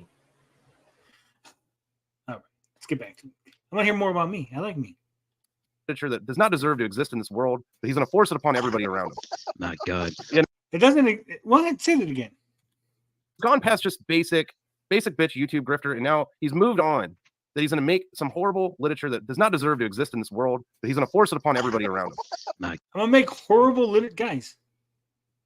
I am a man who has written stories for news organizations that have been picked up by other news organizations. My stories have been so good that people on YouTube pick them up. People in other news organizations, bigger outlets, have picked them up. Right? I've been quoted by Bounding into Comics, by Tech Raptor, by fucking some other electronic news places, video game outlets, YouTubers, big YouTubers, even people like the Quartering had to have, admit that my fucking writing, that my investigative skills, that my journalism was so top notch because I was the only one able to sit down and get an interview with the Alita Battle Angel fans after they were fucking burned by the Independent being called Nazis. They did not trust a single member of the media, not a single one except me. I was the only one able to get that fucking interview. And I wrote an article filled with fucking quotes, with fucking jokes, with things that made people fucking laugh, cry, and be fucking outraged. Okay? Because I am that fucking good. When companies have contacted me to do dialogue for their video games, they've given no question. When I've created things, when I've forced things into games because, hey, this is better for your story. Trust me, I know what I'm doing. They agree. They go, yes, Tony, what you wrote was fantastic. We're going to add things into the game to accommodate your storylines. Okay? When people have contacted me, said, hey, we need a fucking script for a movie. We need a script for an animated series, a pitch document, something to help us get it off the ground. Me. I'm not Eric July. I'm not running around waving my fucking NDAs everywhere, but I've signed so fucking many of them. Okay. And you can judge us as much as you want. We're getting help from different people within CG to make our work look better. So I don't know. Yeah, I'm just talking about the writing. Like even if we're novices and everything, we got help. We know what we're doing. I'm like Eric July. Again, I'm just talking about the writing. They said that I am going to write some shit that doesn't need to exist, some literature. It's going to be horrible, guys. What I'm saying is I have talent. I know what I'm doing. I've fucking written before, right? It's not a new fucking venture for me. Comic books, yes. Writing, no. My God. Usually I undersell my ability, but right now I'm a little pissed off. The monster's getting a little low. The adrenaline's pumping a little much. Head says, so Frog Tony streams with the same crowd of people all the time, like the slow mo do. No, it's not what we said. Frog Tony has a guy that's on his stream that also streams with like a very anti Comicsgate, anti right wing. And I've streamed with that guy, who is Eric Debunks, and EBS at the same fucking time, several times. So much so with Vito as well, all three of them.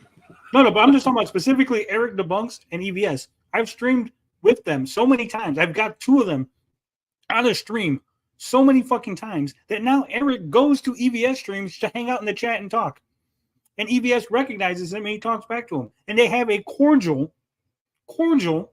relationship. I built a fucking bridge that no one thought would even be possible. Okay? Just remember that. I did that. My little fucking show did that. Very super leftist crowd. So it's just a little suspicious. I wouldn't call him anti-Comicsgate because he's like a hardcore, I don't know, the guy, he's an actual SJW. fandom? Yeah, he's an SJW. He's like not, I wouldn't give him that moniker. think that's Well, he's anti anything that's not progressive. right, and that's why I don't really care for the anti-Comicsgate label, because doesn't that make you more Comicsgate if you're critical against fucktards in Comicsgate? I don't know. Just saying. Steel, man. Steel sharpens steel, man. It depends. I mean, it's one thing to, I mean, I guess they do call out individuals, but they also lump everybody together and say all of them, and they do the same stupid shit. You know what I mean? Like they broad brush, they broad brush everybody and stuff. So that's why we're all Nazis and racists, and you guys just need to embrace it. Angela's Curry's asking which one. I forget the guy's name. Isn't his name like the Mr. Von Strugel? Ben? Is his name Ben or something? I don't know. Ben. Oh man, he's making the Ben name bad. That's not good. Mr. Von Strugel says, I like hearing Tony's artist cry. He cries a lot. That guy, for somebody that likes to throw criticism at black men that make crappy books, that guy whines a lot. Fucking. Well, here's a question. TJ. When did that happen? He said black men. He said black men. Who else are you? Who are you insulting and crying about that I don't know about? Which black guy are you also? Are you cheating on me and talking about another black artist who makes crappy comic books behind my back with someone else? He's not even an artist, so that question doesn't count. Just another black man in general. Are you complaining about black people? Crying. If anything, people have been criticizing me for laughing a lot because I like making jokes. I like laughing at people's expense. That's the criticism they should have been doing. But all of a sudden, I'm crying. Okay, but you're Zero not answering the self-awareness, question. I'm going to ask you again. Are you complaining about another black man without me? Because I told you, if you're going to complain about black people, I want to be a part of that conversation. We need to find another Eric July. That's what really needs to happen. We're getting bored of Eric July. Who is the gay guy that they said streamed with Tony? They're talking about Eric the Bunks. And he's talking like as if he's frequently coming here, which he doesn't. He goes wherever he wants. John Malin is 164th black. Does that count? Possible. We'll put him. We'll put a pin in that. Maybe. If we're really desperate, then I guess we'll have to complain about John Malin. I thought he was talking about the other dude who was by. No, that's Oh, where's the birthplace? Maybe Doc Solo. Maybe. Oh yeah. So there is another black. But we stopped hearing from him. They're talking about Finbar. Just kidding. Laserface. Yeah, like that guy cries so much, man. It's funny because Frog Tony came on screen and is like, well, if you got any criticization, just give them my way. I'll give them my artist. He'll gladly accept them. And then all this guy's done is just cry. He just cries. I think they're confused. He's confusing you with Finbar. I think they're mixing us both together for some weird reason. Yeah. Because you both got foreign accents. That's what it is. Eyes. Criticism. See, Midnight Cherry says all comics are trash. That's a real message anti-CG never learned, and I have learned that as well. I have learned that as well. The majority of comics out there are a waste of money and time. Be mad at me. I don't care. Save your money. Buy something else. Buy my book. This is why you're still on the board. Let's see. Frog Tony has won it. He has confirmed himself as definitely the grifterella of this tournament. I don't think he's going to make it to the end, but Yeah, see, actual fandom, like, while he is hate grifters, he hasn't veered from his like identity. Where I feel like, Frog Tony has just adapted and overcome. Right. He just. That's almost 3/4 of the vote. Oh man, Captain Infinity's still on here. He's all right. That's all we wanted to hear. I won. Undefeated. Three up. 3 taken down. Liam says, to be fair, the slums aren't exactly known for being intellectual titans. Yeah, this was a real retard hunt. Oops, I gotta go, mod ballers. All right, take it easy, Eric. Take care, Eric. All right, let's where were we at? We still didn't finish this one video. Fuck, we're still doing this one video. God damn it. For goods and services and the free and voluntary exchange of those private goods and services. And what do you know? Yeah. You also have the right to burn. I don't know if we should be all in on the capitalism train, Eric. Just saying that there was a time when certain goods and services were being bought and sold in this country that we kind of said we shouldn't be buying and selling. So maybe pull back on the capitalism rhetoric. Just a little, just a smudge, I would say. And yourself to the ground as well. If that's your thing, capitalism goes both ways, baby. Capital. Look at that. Finished. 20 seconds of fucking this crap at the end. We don't need to watch that. So I'm glad. Also, fuck me that this thing's at $293. Fuck. I want it, but also I don't want to spend $300 on it. Should I bid? TJ? $299. I can go $299. Fuck. Automatic bid over. No. It's $305. Someone beat you. I mean, everybody's been saying do it. Everybody in the chat. All right, we'll go $305. Let's see how that works. Boom! I got it. It's mine. I got 22 minutes, and it's mine, baby. Someone might outbid you. There it is. $305. You're the highest bidder.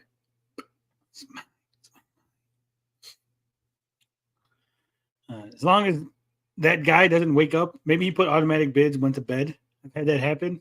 So, fingers crossed.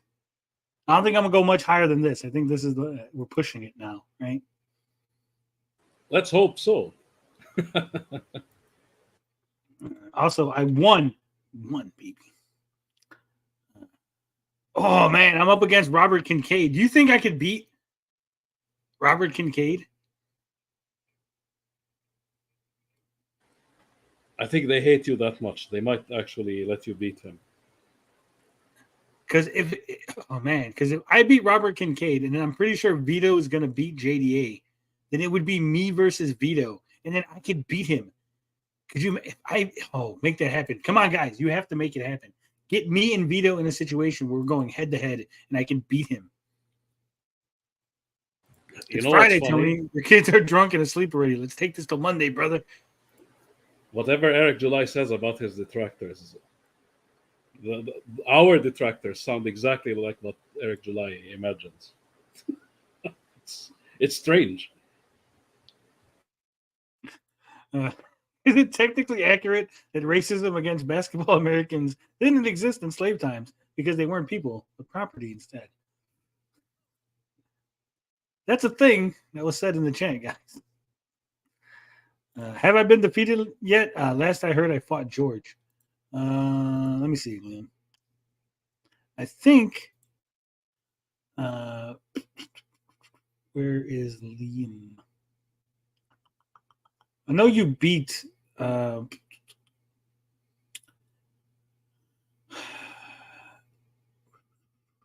you lost to Riley, Liam. And then Riley lost to Robert Kincaid. But it was close. Riley got 44%, right? So I think I have a real good shot of beating Robert Kincaid. Okay. So, debate Vito on UBI. Oh, God. I like the roundabout logic, though. Like, we can't say we're anti-CG, but we threw the CG out of our names. Right. I don't know. I don't think it's going to go that high. I don't think it's going to go for 550. We'll see. My mother just gave me 400, but I wouldn't waste it on a picture of Sturgis, for goodness sake. A fool and his money. But I could make money off of this. I really could make some money off of this Sturgis picture. There's ways. There's ways and means. Right?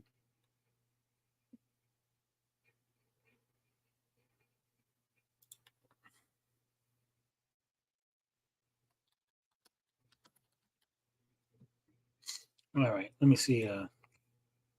We got another video from Eric July. Be happy. Should we watch this one? Let me see. Which is the shortest one?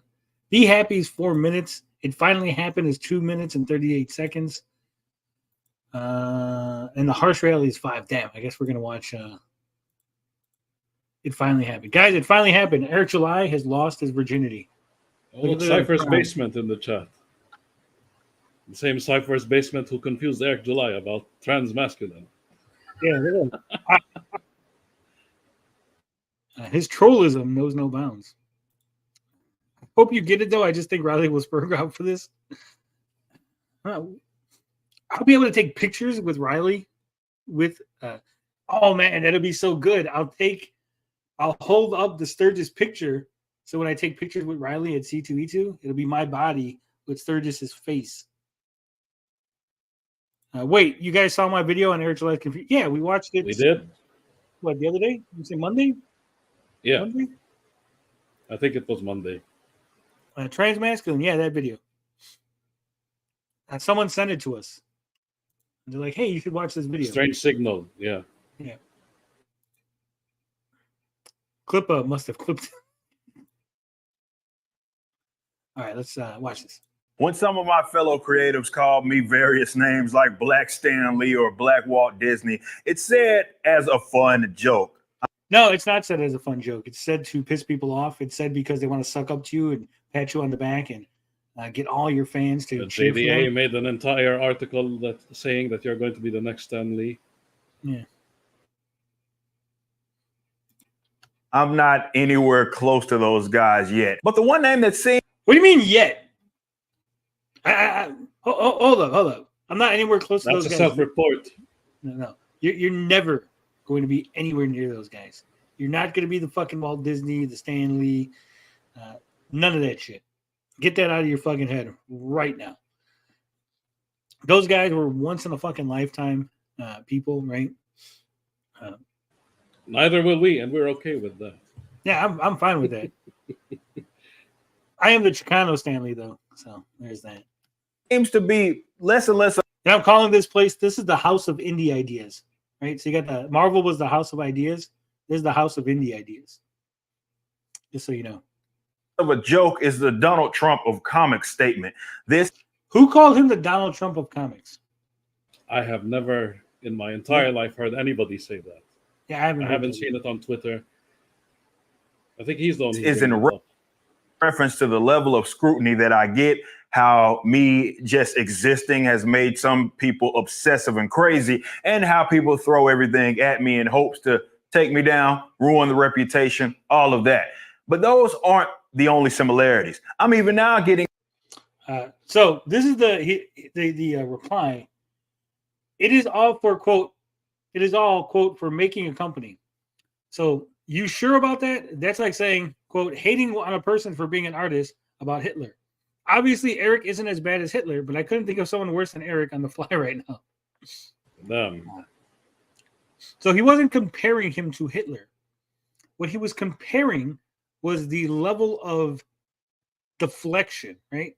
He's like saying, oh, people are going, you only hate him for making a company. That's all Eric did. Like, oh, Eric's only made a company.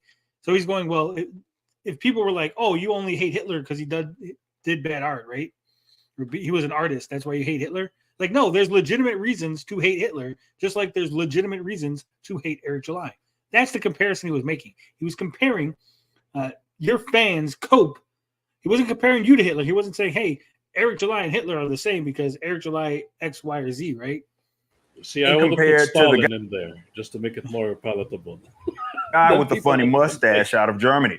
Also, I love that he goes, the guy with the funny mustache out of Germany. Charlie Chaplin? Is that what you're talking about? Eric, just say his fucking name. Say Hitler. Don't be a fucking little bitch. Don't be these little fucking YouTube is such a leftist organization. They censor people. But I'm going to kowtow to them. When he says bull crap instead of bullshit. That's like, yeah. It sounds like you sound like a child when you do that. Not only do you sound like a child, you sound like a straight up bitch. Okay? I'm going to do a Sturgis. You're a whole bitch. Okay? Because you are basically saying, I care more about money than integrity. I care more about money than free expression. I care more about money than actually saying things that my fans should hear. Why? Because I think that if I say Hitler, they're going to demonetize me. They won't. They won't demonetize you, you fucking retard. Okay, I've said Hitler so many goddamn times on this stream, on other streams, talked about fucking abortion and rape and fucking getting the COVID shot. Actually, I never got the shot. A lot of wild shit on this show. Yeah. We've talked about so fucking much. And yes, every once in a while, the little fucking yellow check mark comes up and I click the little goddamn button. It goes, please fucking have someone review this. And they review it and all my monetization comes back. And I get all my fucking money. Okay. If you really had some fucking balls, okay, you would just go ahead and say it. And if they demonetize you and they kept you demonetized, then you would fucking sue them.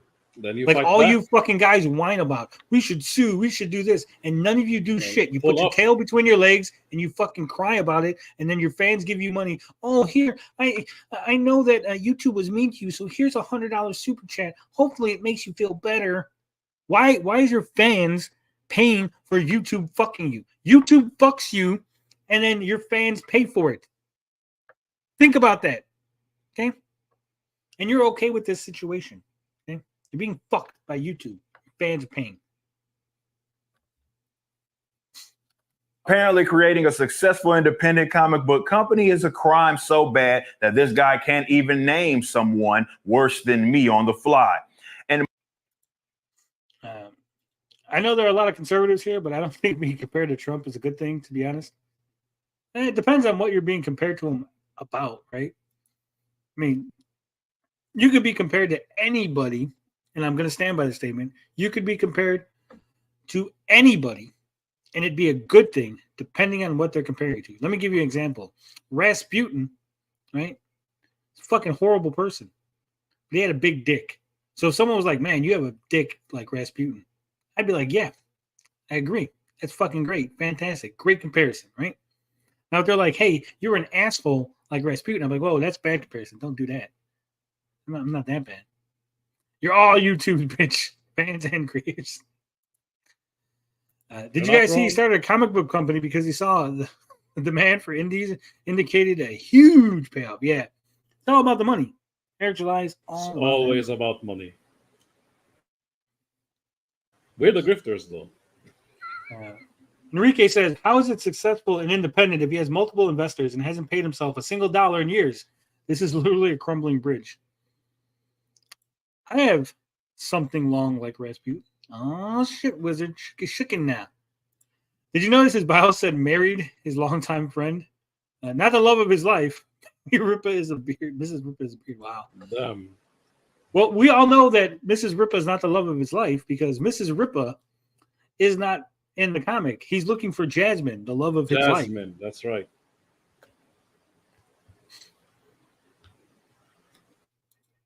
much like Trump, I've been able to withstand a lot of the lies and defamatory things stated about me. So the comparison is pretty funny and becoming hilariously more accurate. Not because I'm like Trump, but in how crazy my existence seems to make some people. Oh,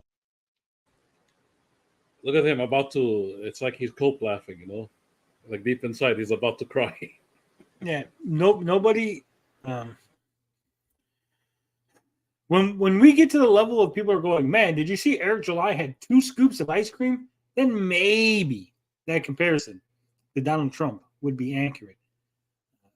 We're not just complaining about Eric July breathing air or Eric July. Did you see Eric July the way he blinked yesterday? That must be Morse code to his Nazi fans. No, none of us say that shit. Okay, you're not being compared to Trump.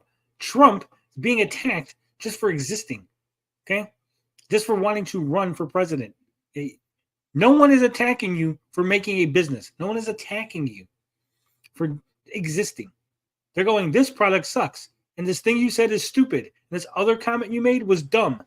Okay? To be fair, Trump, in Trump's case, people disliked him because he was a right-wing candidate from day one. So that guy we can get away with saying he's being hated for existing. Eric July, on the other hand, people welcomed him with open arms. Trump supporters buy my shit. Eric July, yeah. Maybe when he's hauled into court over nonsense. He's about to bust a nut. He is. Got Sturgis under that table. Oh, Sturgis. What's he say? I'm over here stroking my dick. I got lotion on my dick right now. I'm just stroking my shit. I'm horny as fuck, man. I'm a freak man. Exactly. He's making this video because he needs to be announced he's a victim of being a successful black man. He's got to be a victim. And he's got to be like, hey, I know all you conservatives are going to be really angry in the upcoming months because of Trump. Let me compare myself to Trump so you can be angry. That's what's really happening. Yeah. The exact same way he compared himself to Israel. Oh, well, God bless those people, and I hope they find peace. But we're not going anywhere, and let's talk about it. After the Ira number one's campaign ends, the Rippaverse enters into a new era. The Rippaverse enters into a stupid fucking Eric. If you've ever listened to me, if you ever thought that anything I said made sense, this is the thing to listen to. Moving away from campaigns is the fucking dumbest idea you could ever have. You might see that it is going to give you money in the short term, right? Faster turnaround. You're going to be able to, product on demand. However, without those numbers, without Sturgis going, look at the newest numbers on the campaign. He made $1.375 million this week, right? Without that, your fans aren't going to care anymore. They're not going to dig deep. They're not going to say, oh, man, I really need to buy an extra product to make that number go a little bit higher so Eric July can brag just a little bit more, right? It's all going to go away. time in between book releases will be shortened even more, and we will be dropping merchandise items whenever without needing to wait. You should have been dropping merchandise. I don't know why you were holding back merchandise. It's not the comic book. Merchandise does not necessitate a campaign. Wait for campaigns. Chuck, the Saskas, Mike Barron, and myself have unannounced stories that have completed scripts. Increasing our output with a regular release schedule will further establish us as a solid publisher. And I'm really excited about the new website. We are revamping everything. The new Rippaverse.com will be your one-stop shop for everything Rippaverse, and will be the new Rippaverse website will be your one-stop shop. Eric, it should have been your one. Why hasn't it been one-stop shop already? Where else has people been shopping for Rippaverse shit? Seriously, name one other website you can go to buy anything Rippaverse. There isn't one. Rippaverse.com has literally been the only one-stop shop. It's literally the only shop for Rippaverse shit. You won't find it on Indiegogo or Fund My Comic. Fucking, I swear to God. We're winning. We're winning. Guys, 5 minutes left. It's almost mine. Unless we get a last minute little fucking bid in, it's mine. Good. I'm not going to cross it anywhere else online. much more engaging and interactive. We'll be launching an app that we... Why do you need an interactive website? Engaging, I'll give you that, right? You want to make it more eye appealing and things like that, but I don't need it interactive. I just want to be able to push a button and buy a product. More wasted money. And if he's going to use those Glasshouse people again, you'll see the end result will be miserable, just like the Glasshouse website. We hope to be our new hub for being able to monetize Rippaverse. He's going to make it a hub? That kind of hub? You know. Oh, no. You have to say hub. Rippa hub? Guys, join the Rippa hub. You can see me stroking my dick. Just got lotion all over my dick watching Sturgis. Oh, shit. Play with his nipples. Sturgis Guys, will have a good time at the Rippa hub. Yeah, you don't need to get on the Rippa hub. I got you. I'm over here stroking my dick. I got lotion on my dick right now. I'm just stroking my shit. I'm horny as fuck, man. I'm a freak, man. Look at that. Free. That's the product that's on the hub. He's gonna start suing me. Studios projects like longer form animation. We are so excited for the longer. Didn't I tell you that he was gonna do an app and then he was gonna try to charge his customers, his fans, to watch his shitty fucking animations? Oh god. This company, and thank you all for Rippaflix. And here's the thing, Eric, your fans might pay $35 to fucking buy a comic book. They're not going to pay you $35 each time there's a fucking animation trailer. No one's buying $35 movie tickets. Okay. Being customers. After all, it's about building a fun sandbox, and for some reason, it's not a fucking sandbox. Shut the fuck up with the sandbox. I think he does it on purpose. He knows I hate that he says it's a sandbox. He's like, let me say it's a sandbox. You never know. That Tony guy, that frog guy that sound like Ray Romano, he don't like that I say sandbox. I'm gonna say sandbox again. It's not a fucking sandbox. You're not building a sandbox. No one's playing in your fucking sandbox. You're making comic books. You're making products. You're making No. This is what's really happening. There is a sandbox, but Sturgis has to defend defend it from all the fake fans. That's what's really happening. Sandbox Jesus. That's what he is. He's the sandbox Jesus. Reason that's difficult for some to accept, but you'll find nothing nefarious going on here. So I suggest nothing nefarious, guys. I don't know about you, but usually when a company goes, "There's nothing nefarious going on," they usually go, "Someone should probably check out that company." Attention. Yes. Yeah. That company that's telling me that they definitely aren't doing anything bad. I feel like they might be doing, because usually it's like, "Hey, honey, I'm not cheating on you." Wait. Why did you say that? Why'd you bring that up? That seems weird. Yeah, let's bring that up. It seems a little weird.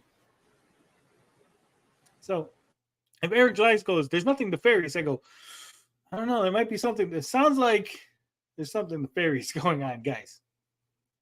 I don't think there is, but now he's making me second guess myself. I was on the opinion that Eric July is just a fucking retard, but now he might be an evil retard. I might have to watch you a little closer now, Eric. you just join in on the fun. Who knows? You may. I'm having fun. Maybe your fans should join in on my fun. Yeah. Find some things you like. You may even meet some new friends within the fandom, and that'll make you a much happier person. Oh, like Sturgis. Sure. Yeah, you'd be happy. That's what he's saying. Guys, look at the community. Help homeless Larry get off the street. Give us a shot. Give us a shot. How about no? How about no? Oh man, 1 minute. 1 minute and 48 seconds. We're gonna get this. This is ours. We won. We won. More detracting. Love it. I think this is it. Look at that. In 1 minute and 34 seconds, this beautiful, glorious picture of Sturgis. This original piece of Ethan Van Sciver art. Art collectors all around the world, in Dubai, in some other country in the Middle East that I don't fucking... I know like one country. What's another Middle Eastern country? Saudi Arabia? Saudi Arabia? Or city. What's another city? Damn, that's what I meant. Iraq, Iran. Yeah. All those places. All the places with the sand, where the rich guys with the turbans. All the places where Sturgis could belong. Yeah. Yeah. All those guys with the big money that spend tens and 20,000s of dollars on original EVS art, we're getting this bad boy for $305. It's a fucking steal. I'm gonna make this a cover. This is gonna be one of the alternate covers for fucking the comic. It's like, look, you can get the Ethan Van Sciver. I'm getting a $300 cover for a comic. Sam Doylistan. Andrew Sabina. Uzbekistan. Yeah. Don't buy. It's too late. Too late. Already bid. You can't unbid. Marvel, before they go home for the weekend, don't check the river for nefarious activity. Eric July logic. Yeah. There it is. 4 seconds. 3, 2, 1. It's all ours. We're determining the winner. Please refresh the page. What do you mean refresh the page? There's no determining the winner. Why is there determining a winner? Congratulations, you won the auction. Ladies and gentlemen, we won.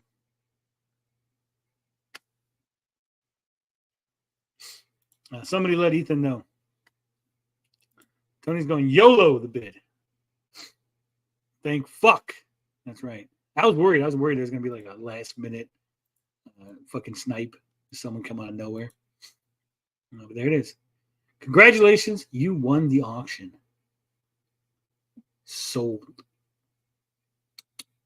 Oh my.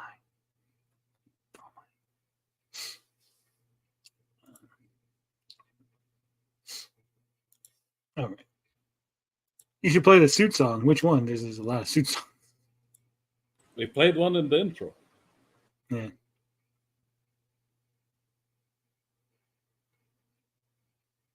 All right. What are we doing? Oh, like a Sturgis. We played that a while ago. Yeah. I think that got copyright claimed. Sketched for the very first time. Bought a Sturgis. Ethan drew it. Streaming time. I don't know any words. I don't know the words to fucking like a virgin. Like a wizard of wordplay. Sorry, wizard. I had to do it. Wizard. All right. What did we watch? We just watched what? It finally happened. Right? Now let's watch Be Happy. Be happy. You need to be just be happy. 4 minutes. God damn, it's 4 fucking minutes. Fuck. I don't want to do TJ. I don't want to do this. Yeah, at least his mouth isn't open. So fucking bad. I want to do this. Someone find me a better video, please. I regret sharing that information. I'm sorry. I had to. They all suffer from rippatarditis. Rippatarditis, that's right. It's contagious too. Careful. Did you see someone called Eric a Freemason and he made a big deal about it in his community post? What? Oh, God. I don't look at his community post. I don't even think it's not even a thing that my head. I've been had. The jig is up. It's been revealed because I'm 33 years old. I'm a Freemason. Hail Hydra. Wow. I think this is like a troll account that just says really stupid shit, and Eric July fell for it. He took the bait. Took the bait. All right. Ethan's not on yet, huh? I know he was at the baseball game. So maybe we'll be able to tell him later. His community posts are just random, endless spam. Yeah, not like my community posts, which are, questions and trolling shit and, things like that. All right, be happy. Let's be happy. ... Personally thank Northwood University for awarding me this year's Richard DeVos Young Entrepreneur. Okay, you're tricking me. I don't care about that. I would never, if I knew this was a video about you talking about your shit, I would have never clicked on it. So I don't give a fuck. Let's try another one. Be happy. I won an award. I don't give a shit about awards. Awards mean nothing to me. You know how many fucking awards I've won in my life? I used to hate that shit. The worst day of my life, the worst fucking day of my life every year on fucking school year, because I hate acknowledgement. It's really weird. It's a really weird thing. I hate people patting me on the back or telling me good job or making a big deal like, hey, let's parade Tony out in front of a bunch of people and have him fucking clap. Hate that shit. Okay? So the worst day of the school year is always award day, award ceremony. Because they fucking, all right, here's another thing that Tony did. Tony's really smart and fucking here's an award and clap. And here's another one and you fucking clap. Stop. I don't give a fuck. All right. This is 5 minutes. I think this is it. I think we're going to watch this, the harsh reality, and then that's it. That's all I can take. Can't take no more. You're not a solo act. You're a sidekick, an afterthought. No one is ever going to take you seriously. Admit you're nothing without me. I would have been interested to know, okay, Tom. Okay, that was just a really fucking weird meme, quote unquote. King not attached to Batman or DC or some major thing doing an original property. How well does that do?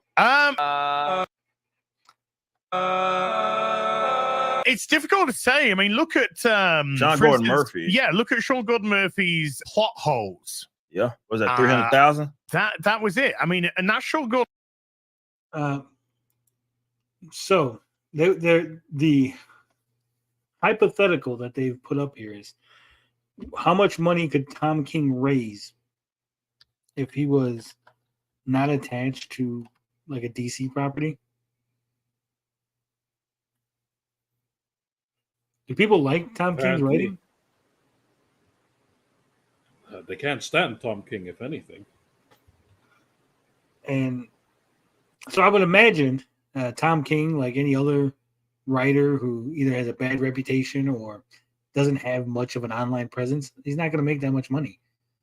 Eric July thinks he made a bunch of money because he's a good writer. That's not why you made fucking money, Eric. Okay, you had a big YouTube audience because Only you're a online loud, people angry know black about man. Tom King. And here's like add to that as well. Like only people here online in this space know about Tom King. Outside of that, forget it. So again, you didn't make a bunch of money selling books because you're fucking, this great writer. People are like, oh yeah, this fucking great writer, Eric July, I gotta get that book. No, they're like, oh man, this angry black guy who saying all the things that I like to hear. He's got merch, and it's in the form of a comic book. We're gonna own the libs. He was on Fox News, right? That's it. That's why. To act as if there's another reason that you made a bunch of money. It's disingenuous at best. Gordon Murphy, that should do a fuck ton more than that. Yeah. And he's not better than Sean Gordon Murphy. No, sure. he Not even can't hold close. a candle to Sean Gordon Murphy. Yeah. Sean Gordon Murphy's not just a good writer, but he's a very good artist as Yeah, well. yeah. So he's got a 2-for-1 there. You know, his artwork sold over $1 million worth last year. You know, this guy's hot property, but the mishandling of his Kickstarter with plot holes, that should have done huge. That should have done pushing $1 million more. It's a harsh reality that I think a lot of people need to understand. And I Reality. think the mainstream doesn't. Well, I have. Sean Gordon Murphy, there was the Zorro. He did the Zorro one, right? The one everyone bitched and moaned about. So first off, there was no mishandling with that particular one, if that's what you're talking about, because it was very clear in the fucking Kickstarter that the comic shops were going to get their version first because they were getting a cheaper version, and the hardcover versions were coming later, which is what you were buying in the Kickstarter. Number one. Number two, that Kickstarter was attacked because they. I haven't read the book, so maybe it's true or not. But apparently, Zorro was going to be like a psychotic, hallucinating guy who wasn't really Zorro, and then like the female was going to take over as the lead of the comic, and that was like the big controversy. So the book was attacked for multiple reasons. One, fictitious, and the other possibly true. I'm not sure. Halfway think they don't understand, but I also think they do in some cases because, well, maybe that's why they fight tooth and nail to protect the mainstream, because if they have to go out on their own, have a property that's not attached to a DC or a mega corporation that can subsidize them either in page rate or whatever. Eric, not everybody who's a writer has an original idea, and not everybody wants to have that responsibility. I don't want to, there's people who are like, hey, I like going to a job, writing something for DC, and then going home and being done with it, right? I don't have to worry about, oh shit, if I don't do this, the whole thing collapses and then everyone's out of work, right? Some people don't want that pressure. Some people don't want to be the businessman. Some people just want to be the writer guy, or the artist man, or the fucking lady who complains in HR. If that goes away, what do they have? Nothing. Because you have an example like that, which again, that's a successful campaign, but the vast majority of y'all can't do anything close to what Sean Gordon Murphy can do. Because you're not a draw. The draw maybe is, well, not maybe, the draw is the property. The draw isn't you. I say this all the time, there's very few people in comics that can call their own shots. Most of them are artists. Mark Millar. He'll go into Mark Millar when he puts his stuff out, which he's just doing for love, by the way. Yeah, because he's already he'll go into multi-millions of dollars. He'll go into second prints, third prints half the time because there's an actual demand. You literally showed, and maybe it's your editor's fault, but he literally showed Wolverine, which would be a major property that he was attached to, and then Kick-Ass, which has become a pretty big property, right? So I don't think you're proving the point. You think you're proving, at least with the visual aid. And there's very few guys. I mean, you could have said like Robert Kirkman, like he's doing fucking phenomenal with Invincible, right? I lost TJ. I thought TJ was still there. Apparently, he was not. Yeah, he did Zorro, Man of the Dead. It's directly in comic shop. It's like the Keanu Reeves campaign. Eric doesn't understand it's a campaign, but it's also in the direct market. You on Odyssey? I am not. I am not on Odyssey, Rumble, BitChute, none of that shit.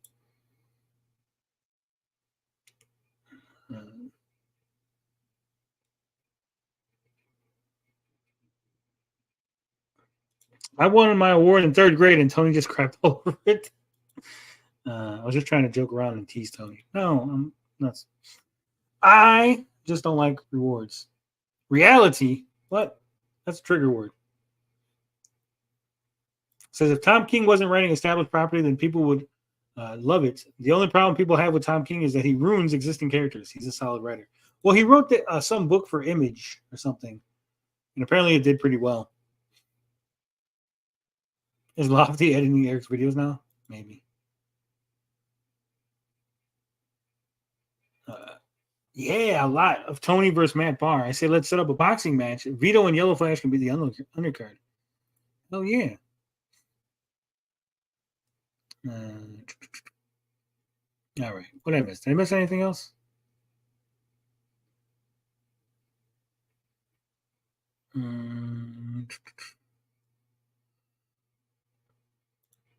Oh my man! Look at you guys are out there trading pictures.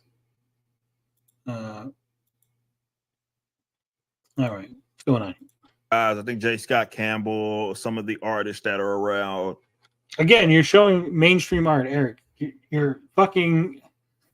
Maybe this is true. I heard some people saying that possibly the editor is trying to. I think that was in this stream. Fuck, that was in this stream earlier. The editor's trying to undermine Eric July. Maybe they can call their own shots. Alex Ross. Alex Ross. Yeah. But that's few and far between. I don't think Alex Ross does great fucking art. But again, I don't think he's calling his own shot. I don't think if Alex Ross announced some non-Marvel, non-DC property, like, I'm writing this book, I don't think a lot of people are like, oh, you drawing it? Okay, we might give it a glance, but it's not necessarily like, oh, yeah, it's a fucking sell. Mark Millar, Frank Miller, Bendis, Jeff Johns, McFarlane, Kirkman, Jim Lee, BKZ, Alan Moore, Gaiman, Grant Morrison, Mignola, etc. Very few people. Hey, man. A lot of these guys, even if people see you as a decent writer or artist, when it comes to actually being a drawer, you're not that. Right? What the fuck was that? Or artist. These guys, even if people see you as a decent writer or writer or artist, when it comes to actually being a drawer, you're not that. You're not a draw either, Eric. I'm sorry. Right? It's like people may like it, people may enjoy it, but then you go off and do your own thing. You're not guaranteed to make. No one's guaranteed to make anything. That's the point of going out on your own. It's taking a risk. Remember, that was the whole thing. I took a risk. A fucking millions of dollars. It's just not how it works. And I think that's a harsh reality that a lot of people should find out. Just because you have a name, or people know that. That's why they don't go off on their own. Eric's a fucking retard. He's like, these people just want to stay at Marvel because they know they won't be able to make money on their own. Now, see, these people need to realize that they're not a draw, because if they go out on their own, they ain't gonna make no money. You fucking retard. You literally said that. You literally said the reason they stay at Marvel and that they defend Marvel and DC so hardly is because they know that if they try to go off on their own, they wouldn't make any fucking money, which means they know they're not a fucking draw, you idiot. They know the thing you're trying to say they don't know. That you were working on a popular property, Batman, Superman, Spider-Man, does not mean that audience is going to cross over and follow you, like you're that good or that much in demand that the audience is going to follow you wherever you go. There are very, very, very few people in comics that can do that. Very, very few. Very few people can do that, in which the audience is going to follow them wherever the fuck they go. You can name your price. Doesn't matter. Whatever you're attached to, everybody's going to be falling over themselves to get it. But yeah, like, you get these guys, there's very few people in any creative space. You could say the same thing about directors. Like, they'll be like, oh my God, Steven Spielberg's attached to a project. And so it's all hyped up. But how many other directors? There's literally thousands of directors that you're like, I don't give a shit. Like, no one cares that guy's attached to a project, or that lady, or whoever, right? There's very few people. It's always like that, right? So it's always the fucking, the tippity top. Like, these are the people that if they're attached to something, day ones, right? You're going to get day ones. People are going to be excited. They're going to be fucking buying this. They're a draw. That's the reason to get it, right? And that's why those people can command high salaries, big commissions. Well, you need an illustrious career. Yeah. Yeah. And then everyone else just can't. Literally, that's it. Like there's a small percentage at the top that fucking they're a draw and everyone else isn't. It's the same thing on YouTube. You're a fucking YouTuber. You know this shit. How many thousands and thousands and thousands of fucking YouTubers are there that aren't a draw? That can't fire up a stream and get thousands of viewers, right? But the ones that can, oh, they're in demand. Everyone loves them. Those are the guys. Oh right? wait, maybe he doesn't know. Maybe he doesn't know. No, how I to think do maybe What do you're you right. think? I think Eric July legitimately just thinks he's that good at everything. He's like, I'm just really good at everything. If people were as good as me, they'd be a draw. It's almost like comics aren't crack. Yeah, it's almost. True, Harrison Ford is the name, even if nobody knows the director. Yeah. Call myself a drawer. Art is good. Steven's movie about himself even kind of bombed, I think. Well, yeah, well, like I said, it'll get you to look, right? The draw is that you look, but not necessarily spend, right? So people might go, "Oh, Steven Spielberg is doing a new thing. What's that? Oh, that looks stupid." Whereas it's trash. you go, "Oh, People walk away. Tony's directing a new thing," and you're like, "Oh, I'm not even gonna look," right? Because you don't know who the fuck I am.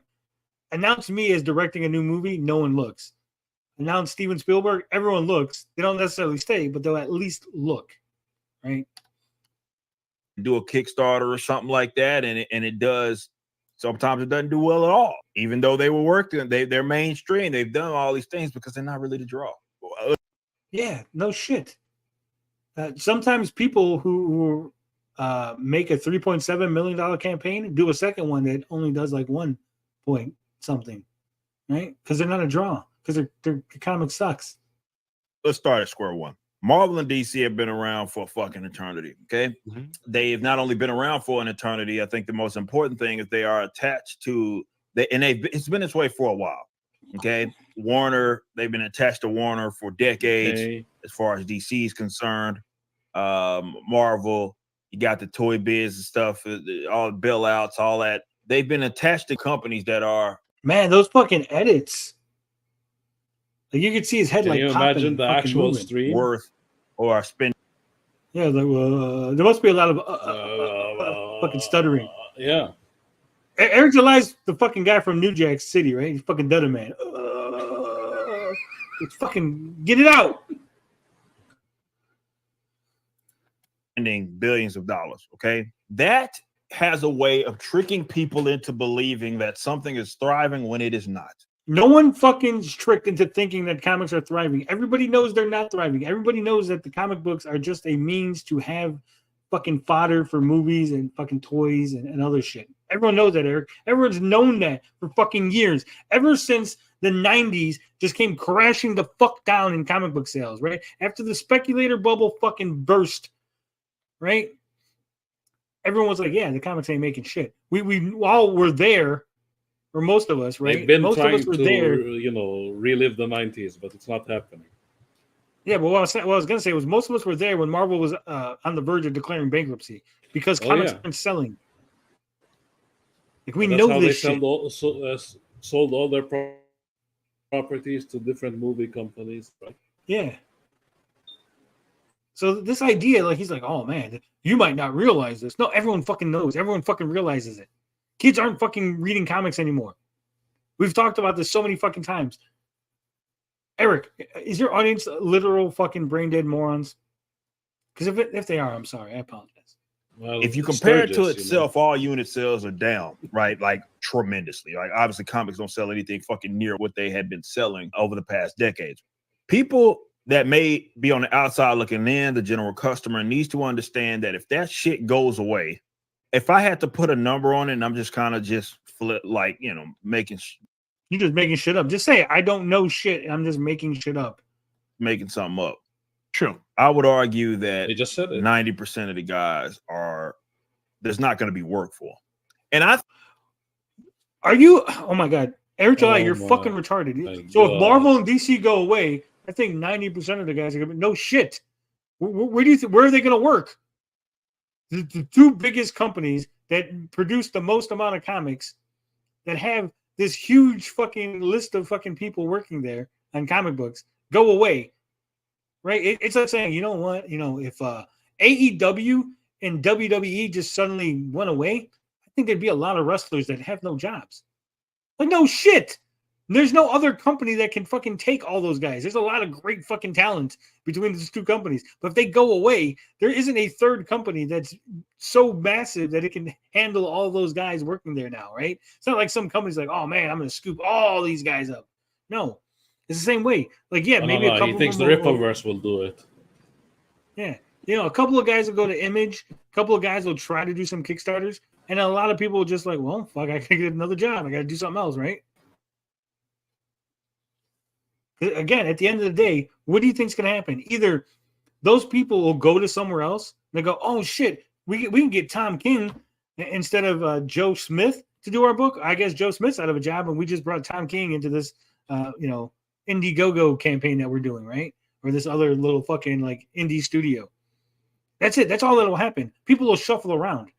The people that are good will be good. Just say this, Eric. There's a lot of shitty writers at Marvel that shouldn't have jobs. So I hope Marvel and DC go away, so that way we can get back to a meritocracy where all these little indie companies will only hire the best because they can't afford to have people that suck doing their fucking comics, right?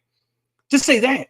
That would make, I would agree with you on that. I would go, oh, that's fucking fantastic. That's a great point. Excellent point, Eric. You've made a smart fucking comment. You've looked at the situation and you rightly adjusted to what would happen and why it should happen, because this would actually fix the industry by he's the two completely big players. incapable of doing that. Yeah. By the two big players getting out of the market, that would force all the little people who would be able to now buy good talent, right, to get rid of the bad talent, and the people that are in the mainstream that are bad would just find themselves out of jobs. And then eventually there will be a herding period, right? Obviously, because the two big are gone, there'll be a big vacuum. There'll be a herding period of people not buying comics. But eventually there will be a healing process, and someone else will come in, fill that space, fill that void, and we'll get bigger companies that are now filled with people who were hired by their merits. Fucking fantastic. I think they halfway are aware of that, which is why they, number one, try to keep people that think a little differently out of that market, out of the mainstream, but also why they had been so out of that market, out of the try to keep people that think a little differently out of that market, out of the mainstream. The fuck, Eric? You turned into a robot all of a sudden? Mainstream, but also why they had been so protective of, even if you saw the numbers, they would always say, well, comics are doing great. It's a lot. Eric, you're fucking retarded. Everybody at every fucking job, no one goes, yeah, my job's fucking tanking. This business is fucking tanking, guys. No one says that shit. You always want to tell people, oh, it's doing great, it's doing fantastic. We're doing awesome. Buy more product, because we're going to be here for years. Buy my comic. You don't want to miss this one because comic books are bad. You shouldn't be buying comics. Oh wait, that's what I heard. Yeah. Wiggle say that. Never mind. Buy my comic, but also the company might be out of business next week, so we might not be able to finish that storyline you've been waiting on. But buy the comic anyway. No one's doing that shit. I swear to God, he thinks he's smart. He's like, yeah, they're obviously lying, and we're all going, yes, we know that. There's a reason they do that. There's a reason why YouTubers pretend to have a bunch of money, and they stand in front, they rent a car, and they rent like a mansion, and they stand in front of it, and they flash a bunch of money that they took out of the bank just for the video, and they go, look at all this money I'm making. The reason why you have a warehouse, Eric, right? Yeah. And you have all these employees, and you're trying to make these flashy videos. Come on. Oh, Wiley's over here bragging. My love life is doing awesome. God damn it. Lie. It's not true. But they have to kind of trick themselves into believing it because... Oh, wait. I think Wiley was tricking us. Damn it. Wiley's doing the same thing. Eric is the Black Einstein. Or I'll swear I'll find someone else. I do. I swear I will. Yeah. She'll come back. She needs me. Could you imagine if DC tomorrow, which, look, it's unlikely, same with a Marvel, if they said publication, we're shutting the shit down? They wouldn't. There's no unlikely. They would just never shut it down, Eric. They can't because they need those IPs. What do you think? That's how retarded he is, right? Do you think Marvel and DC are like, hey, let's just stop making comics and then we'll only have these IPs for another 30 years and then we'll be fucked? That's what they want, Eric. That exactly. There's a reason why You're they so keep fucking- making you're those fucking creepy. movie remakes. It's why they go. Why do they keep making these Captain Marvel books? And because Marvel wants to hold on to the fucking IP. They literally are legally obligated to make a Captain Marvel comic at least once every 6 months, right? Or else the rights revert back to DC. And so, because Marvel's petty, they'll always make a Captain Marvel book just to hold on to that one license. That's it. They literally don't care about Captain Marvel as a name or a concept. They just don't want DC to have it for their Shazam book. We're just shutting it down right now. We're shutting it down. It's not worth the money that we're sinking into. And it is worth. See, here's what Eric. Again, here's another thing Eric doesn't realize. Right, you could lose money here. Right, the comics are losing millions of dollars, but the movies are making billions. But you need the comics to make the movies. So you take the $1 million loss here, and I'm waving my hands, and you can't fucking see it. But you take the little loss here, so you can get a big win over there. Right. It's like when a company donates money. Do you think a company goes, man, let's donate $1 million to fucking charity because that's going to hurt us? No, they go, we're going to donate this $1 million and then everyone's going to clap and come in and buy our product and we're going to make like 10 fucking million, right? Fucking, I swear to God, this guy's so fucking dumb. Like he just doesn't, he doesn't understand business. That's the problem. Yeah. And he's spreading the stupidity and people are believing him. That's the crazy part. What is the point of him saying any of this?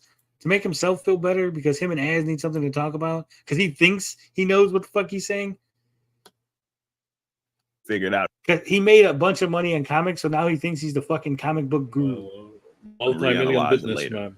There's not a whole lot of guys that can go for one, either do their own or good enough to be hired by the independent. There's lots of people, Eric. Again, you're just retarded. You're retarded. Literally, when a wrestler from a mainstream company, right? The worst jobber, the worst fucking a guy who goes out on TV and he loses every week, right? Week in and week out, he loses every match. That guy can go to an independent wrestling company, a small little independent wrestling company, and get top dollar, right? You get $500 a show. Why? Because even though he's the worst wrestler from WWE, he's mainstream enough that people go, oh, I want to go see that guy wrestle at the little local show, right? I'll pay my $5 to see fucking Billy Two Feathers, the Duke of Dorchester, right? You know, all these fucking jobbers to the stars. And it's the same way. There'll be people that, you don't like T. Franklin, but hey, if T. Franklin's not working on some little independent book, which was only going to make $100 before, now suddenly they're like, oh, we can make like $500, $600, right? And we spend $200 on T. Franklin, and then we make another $500. That's business. That's good business, right? You might not like these people, but that's how it works, and that's how it will work, right? He'll hire T. Franklin one of these days. Don't worry. It was like Yellow Flash. Like he's like, why would I spend $4,000 on an Ethan cover? Because you fucking retard. The amount of people that would buy that cover, right? Just think about it. Like, if you can get 1,000 people to buy an Ethan cover for $25, you made $25,000, right? That means you're $21,000 up. You spend 4 to make 21, right? It's fucking simple math. It's fucking retard math, and you still got it wrong. Learn economics, some barely literate man. Yeah. So these people that you think that are just going to be fucking like gone, they're not. They'll show up at some little indie company.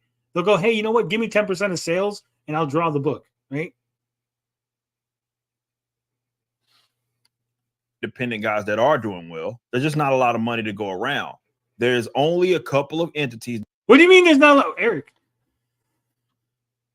I thought the pie wasn't fixed. TJ, isn't the pie not fixed?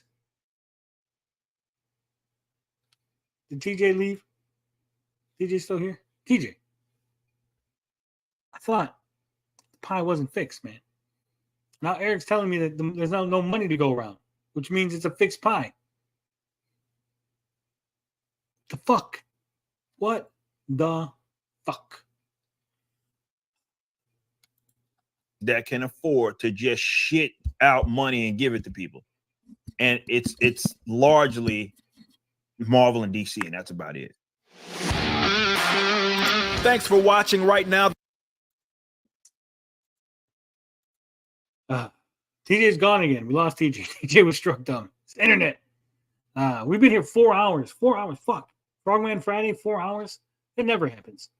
But thank you guys for joining me. Thank you. Elridge says literal ability. Let's give you a good one to take us home.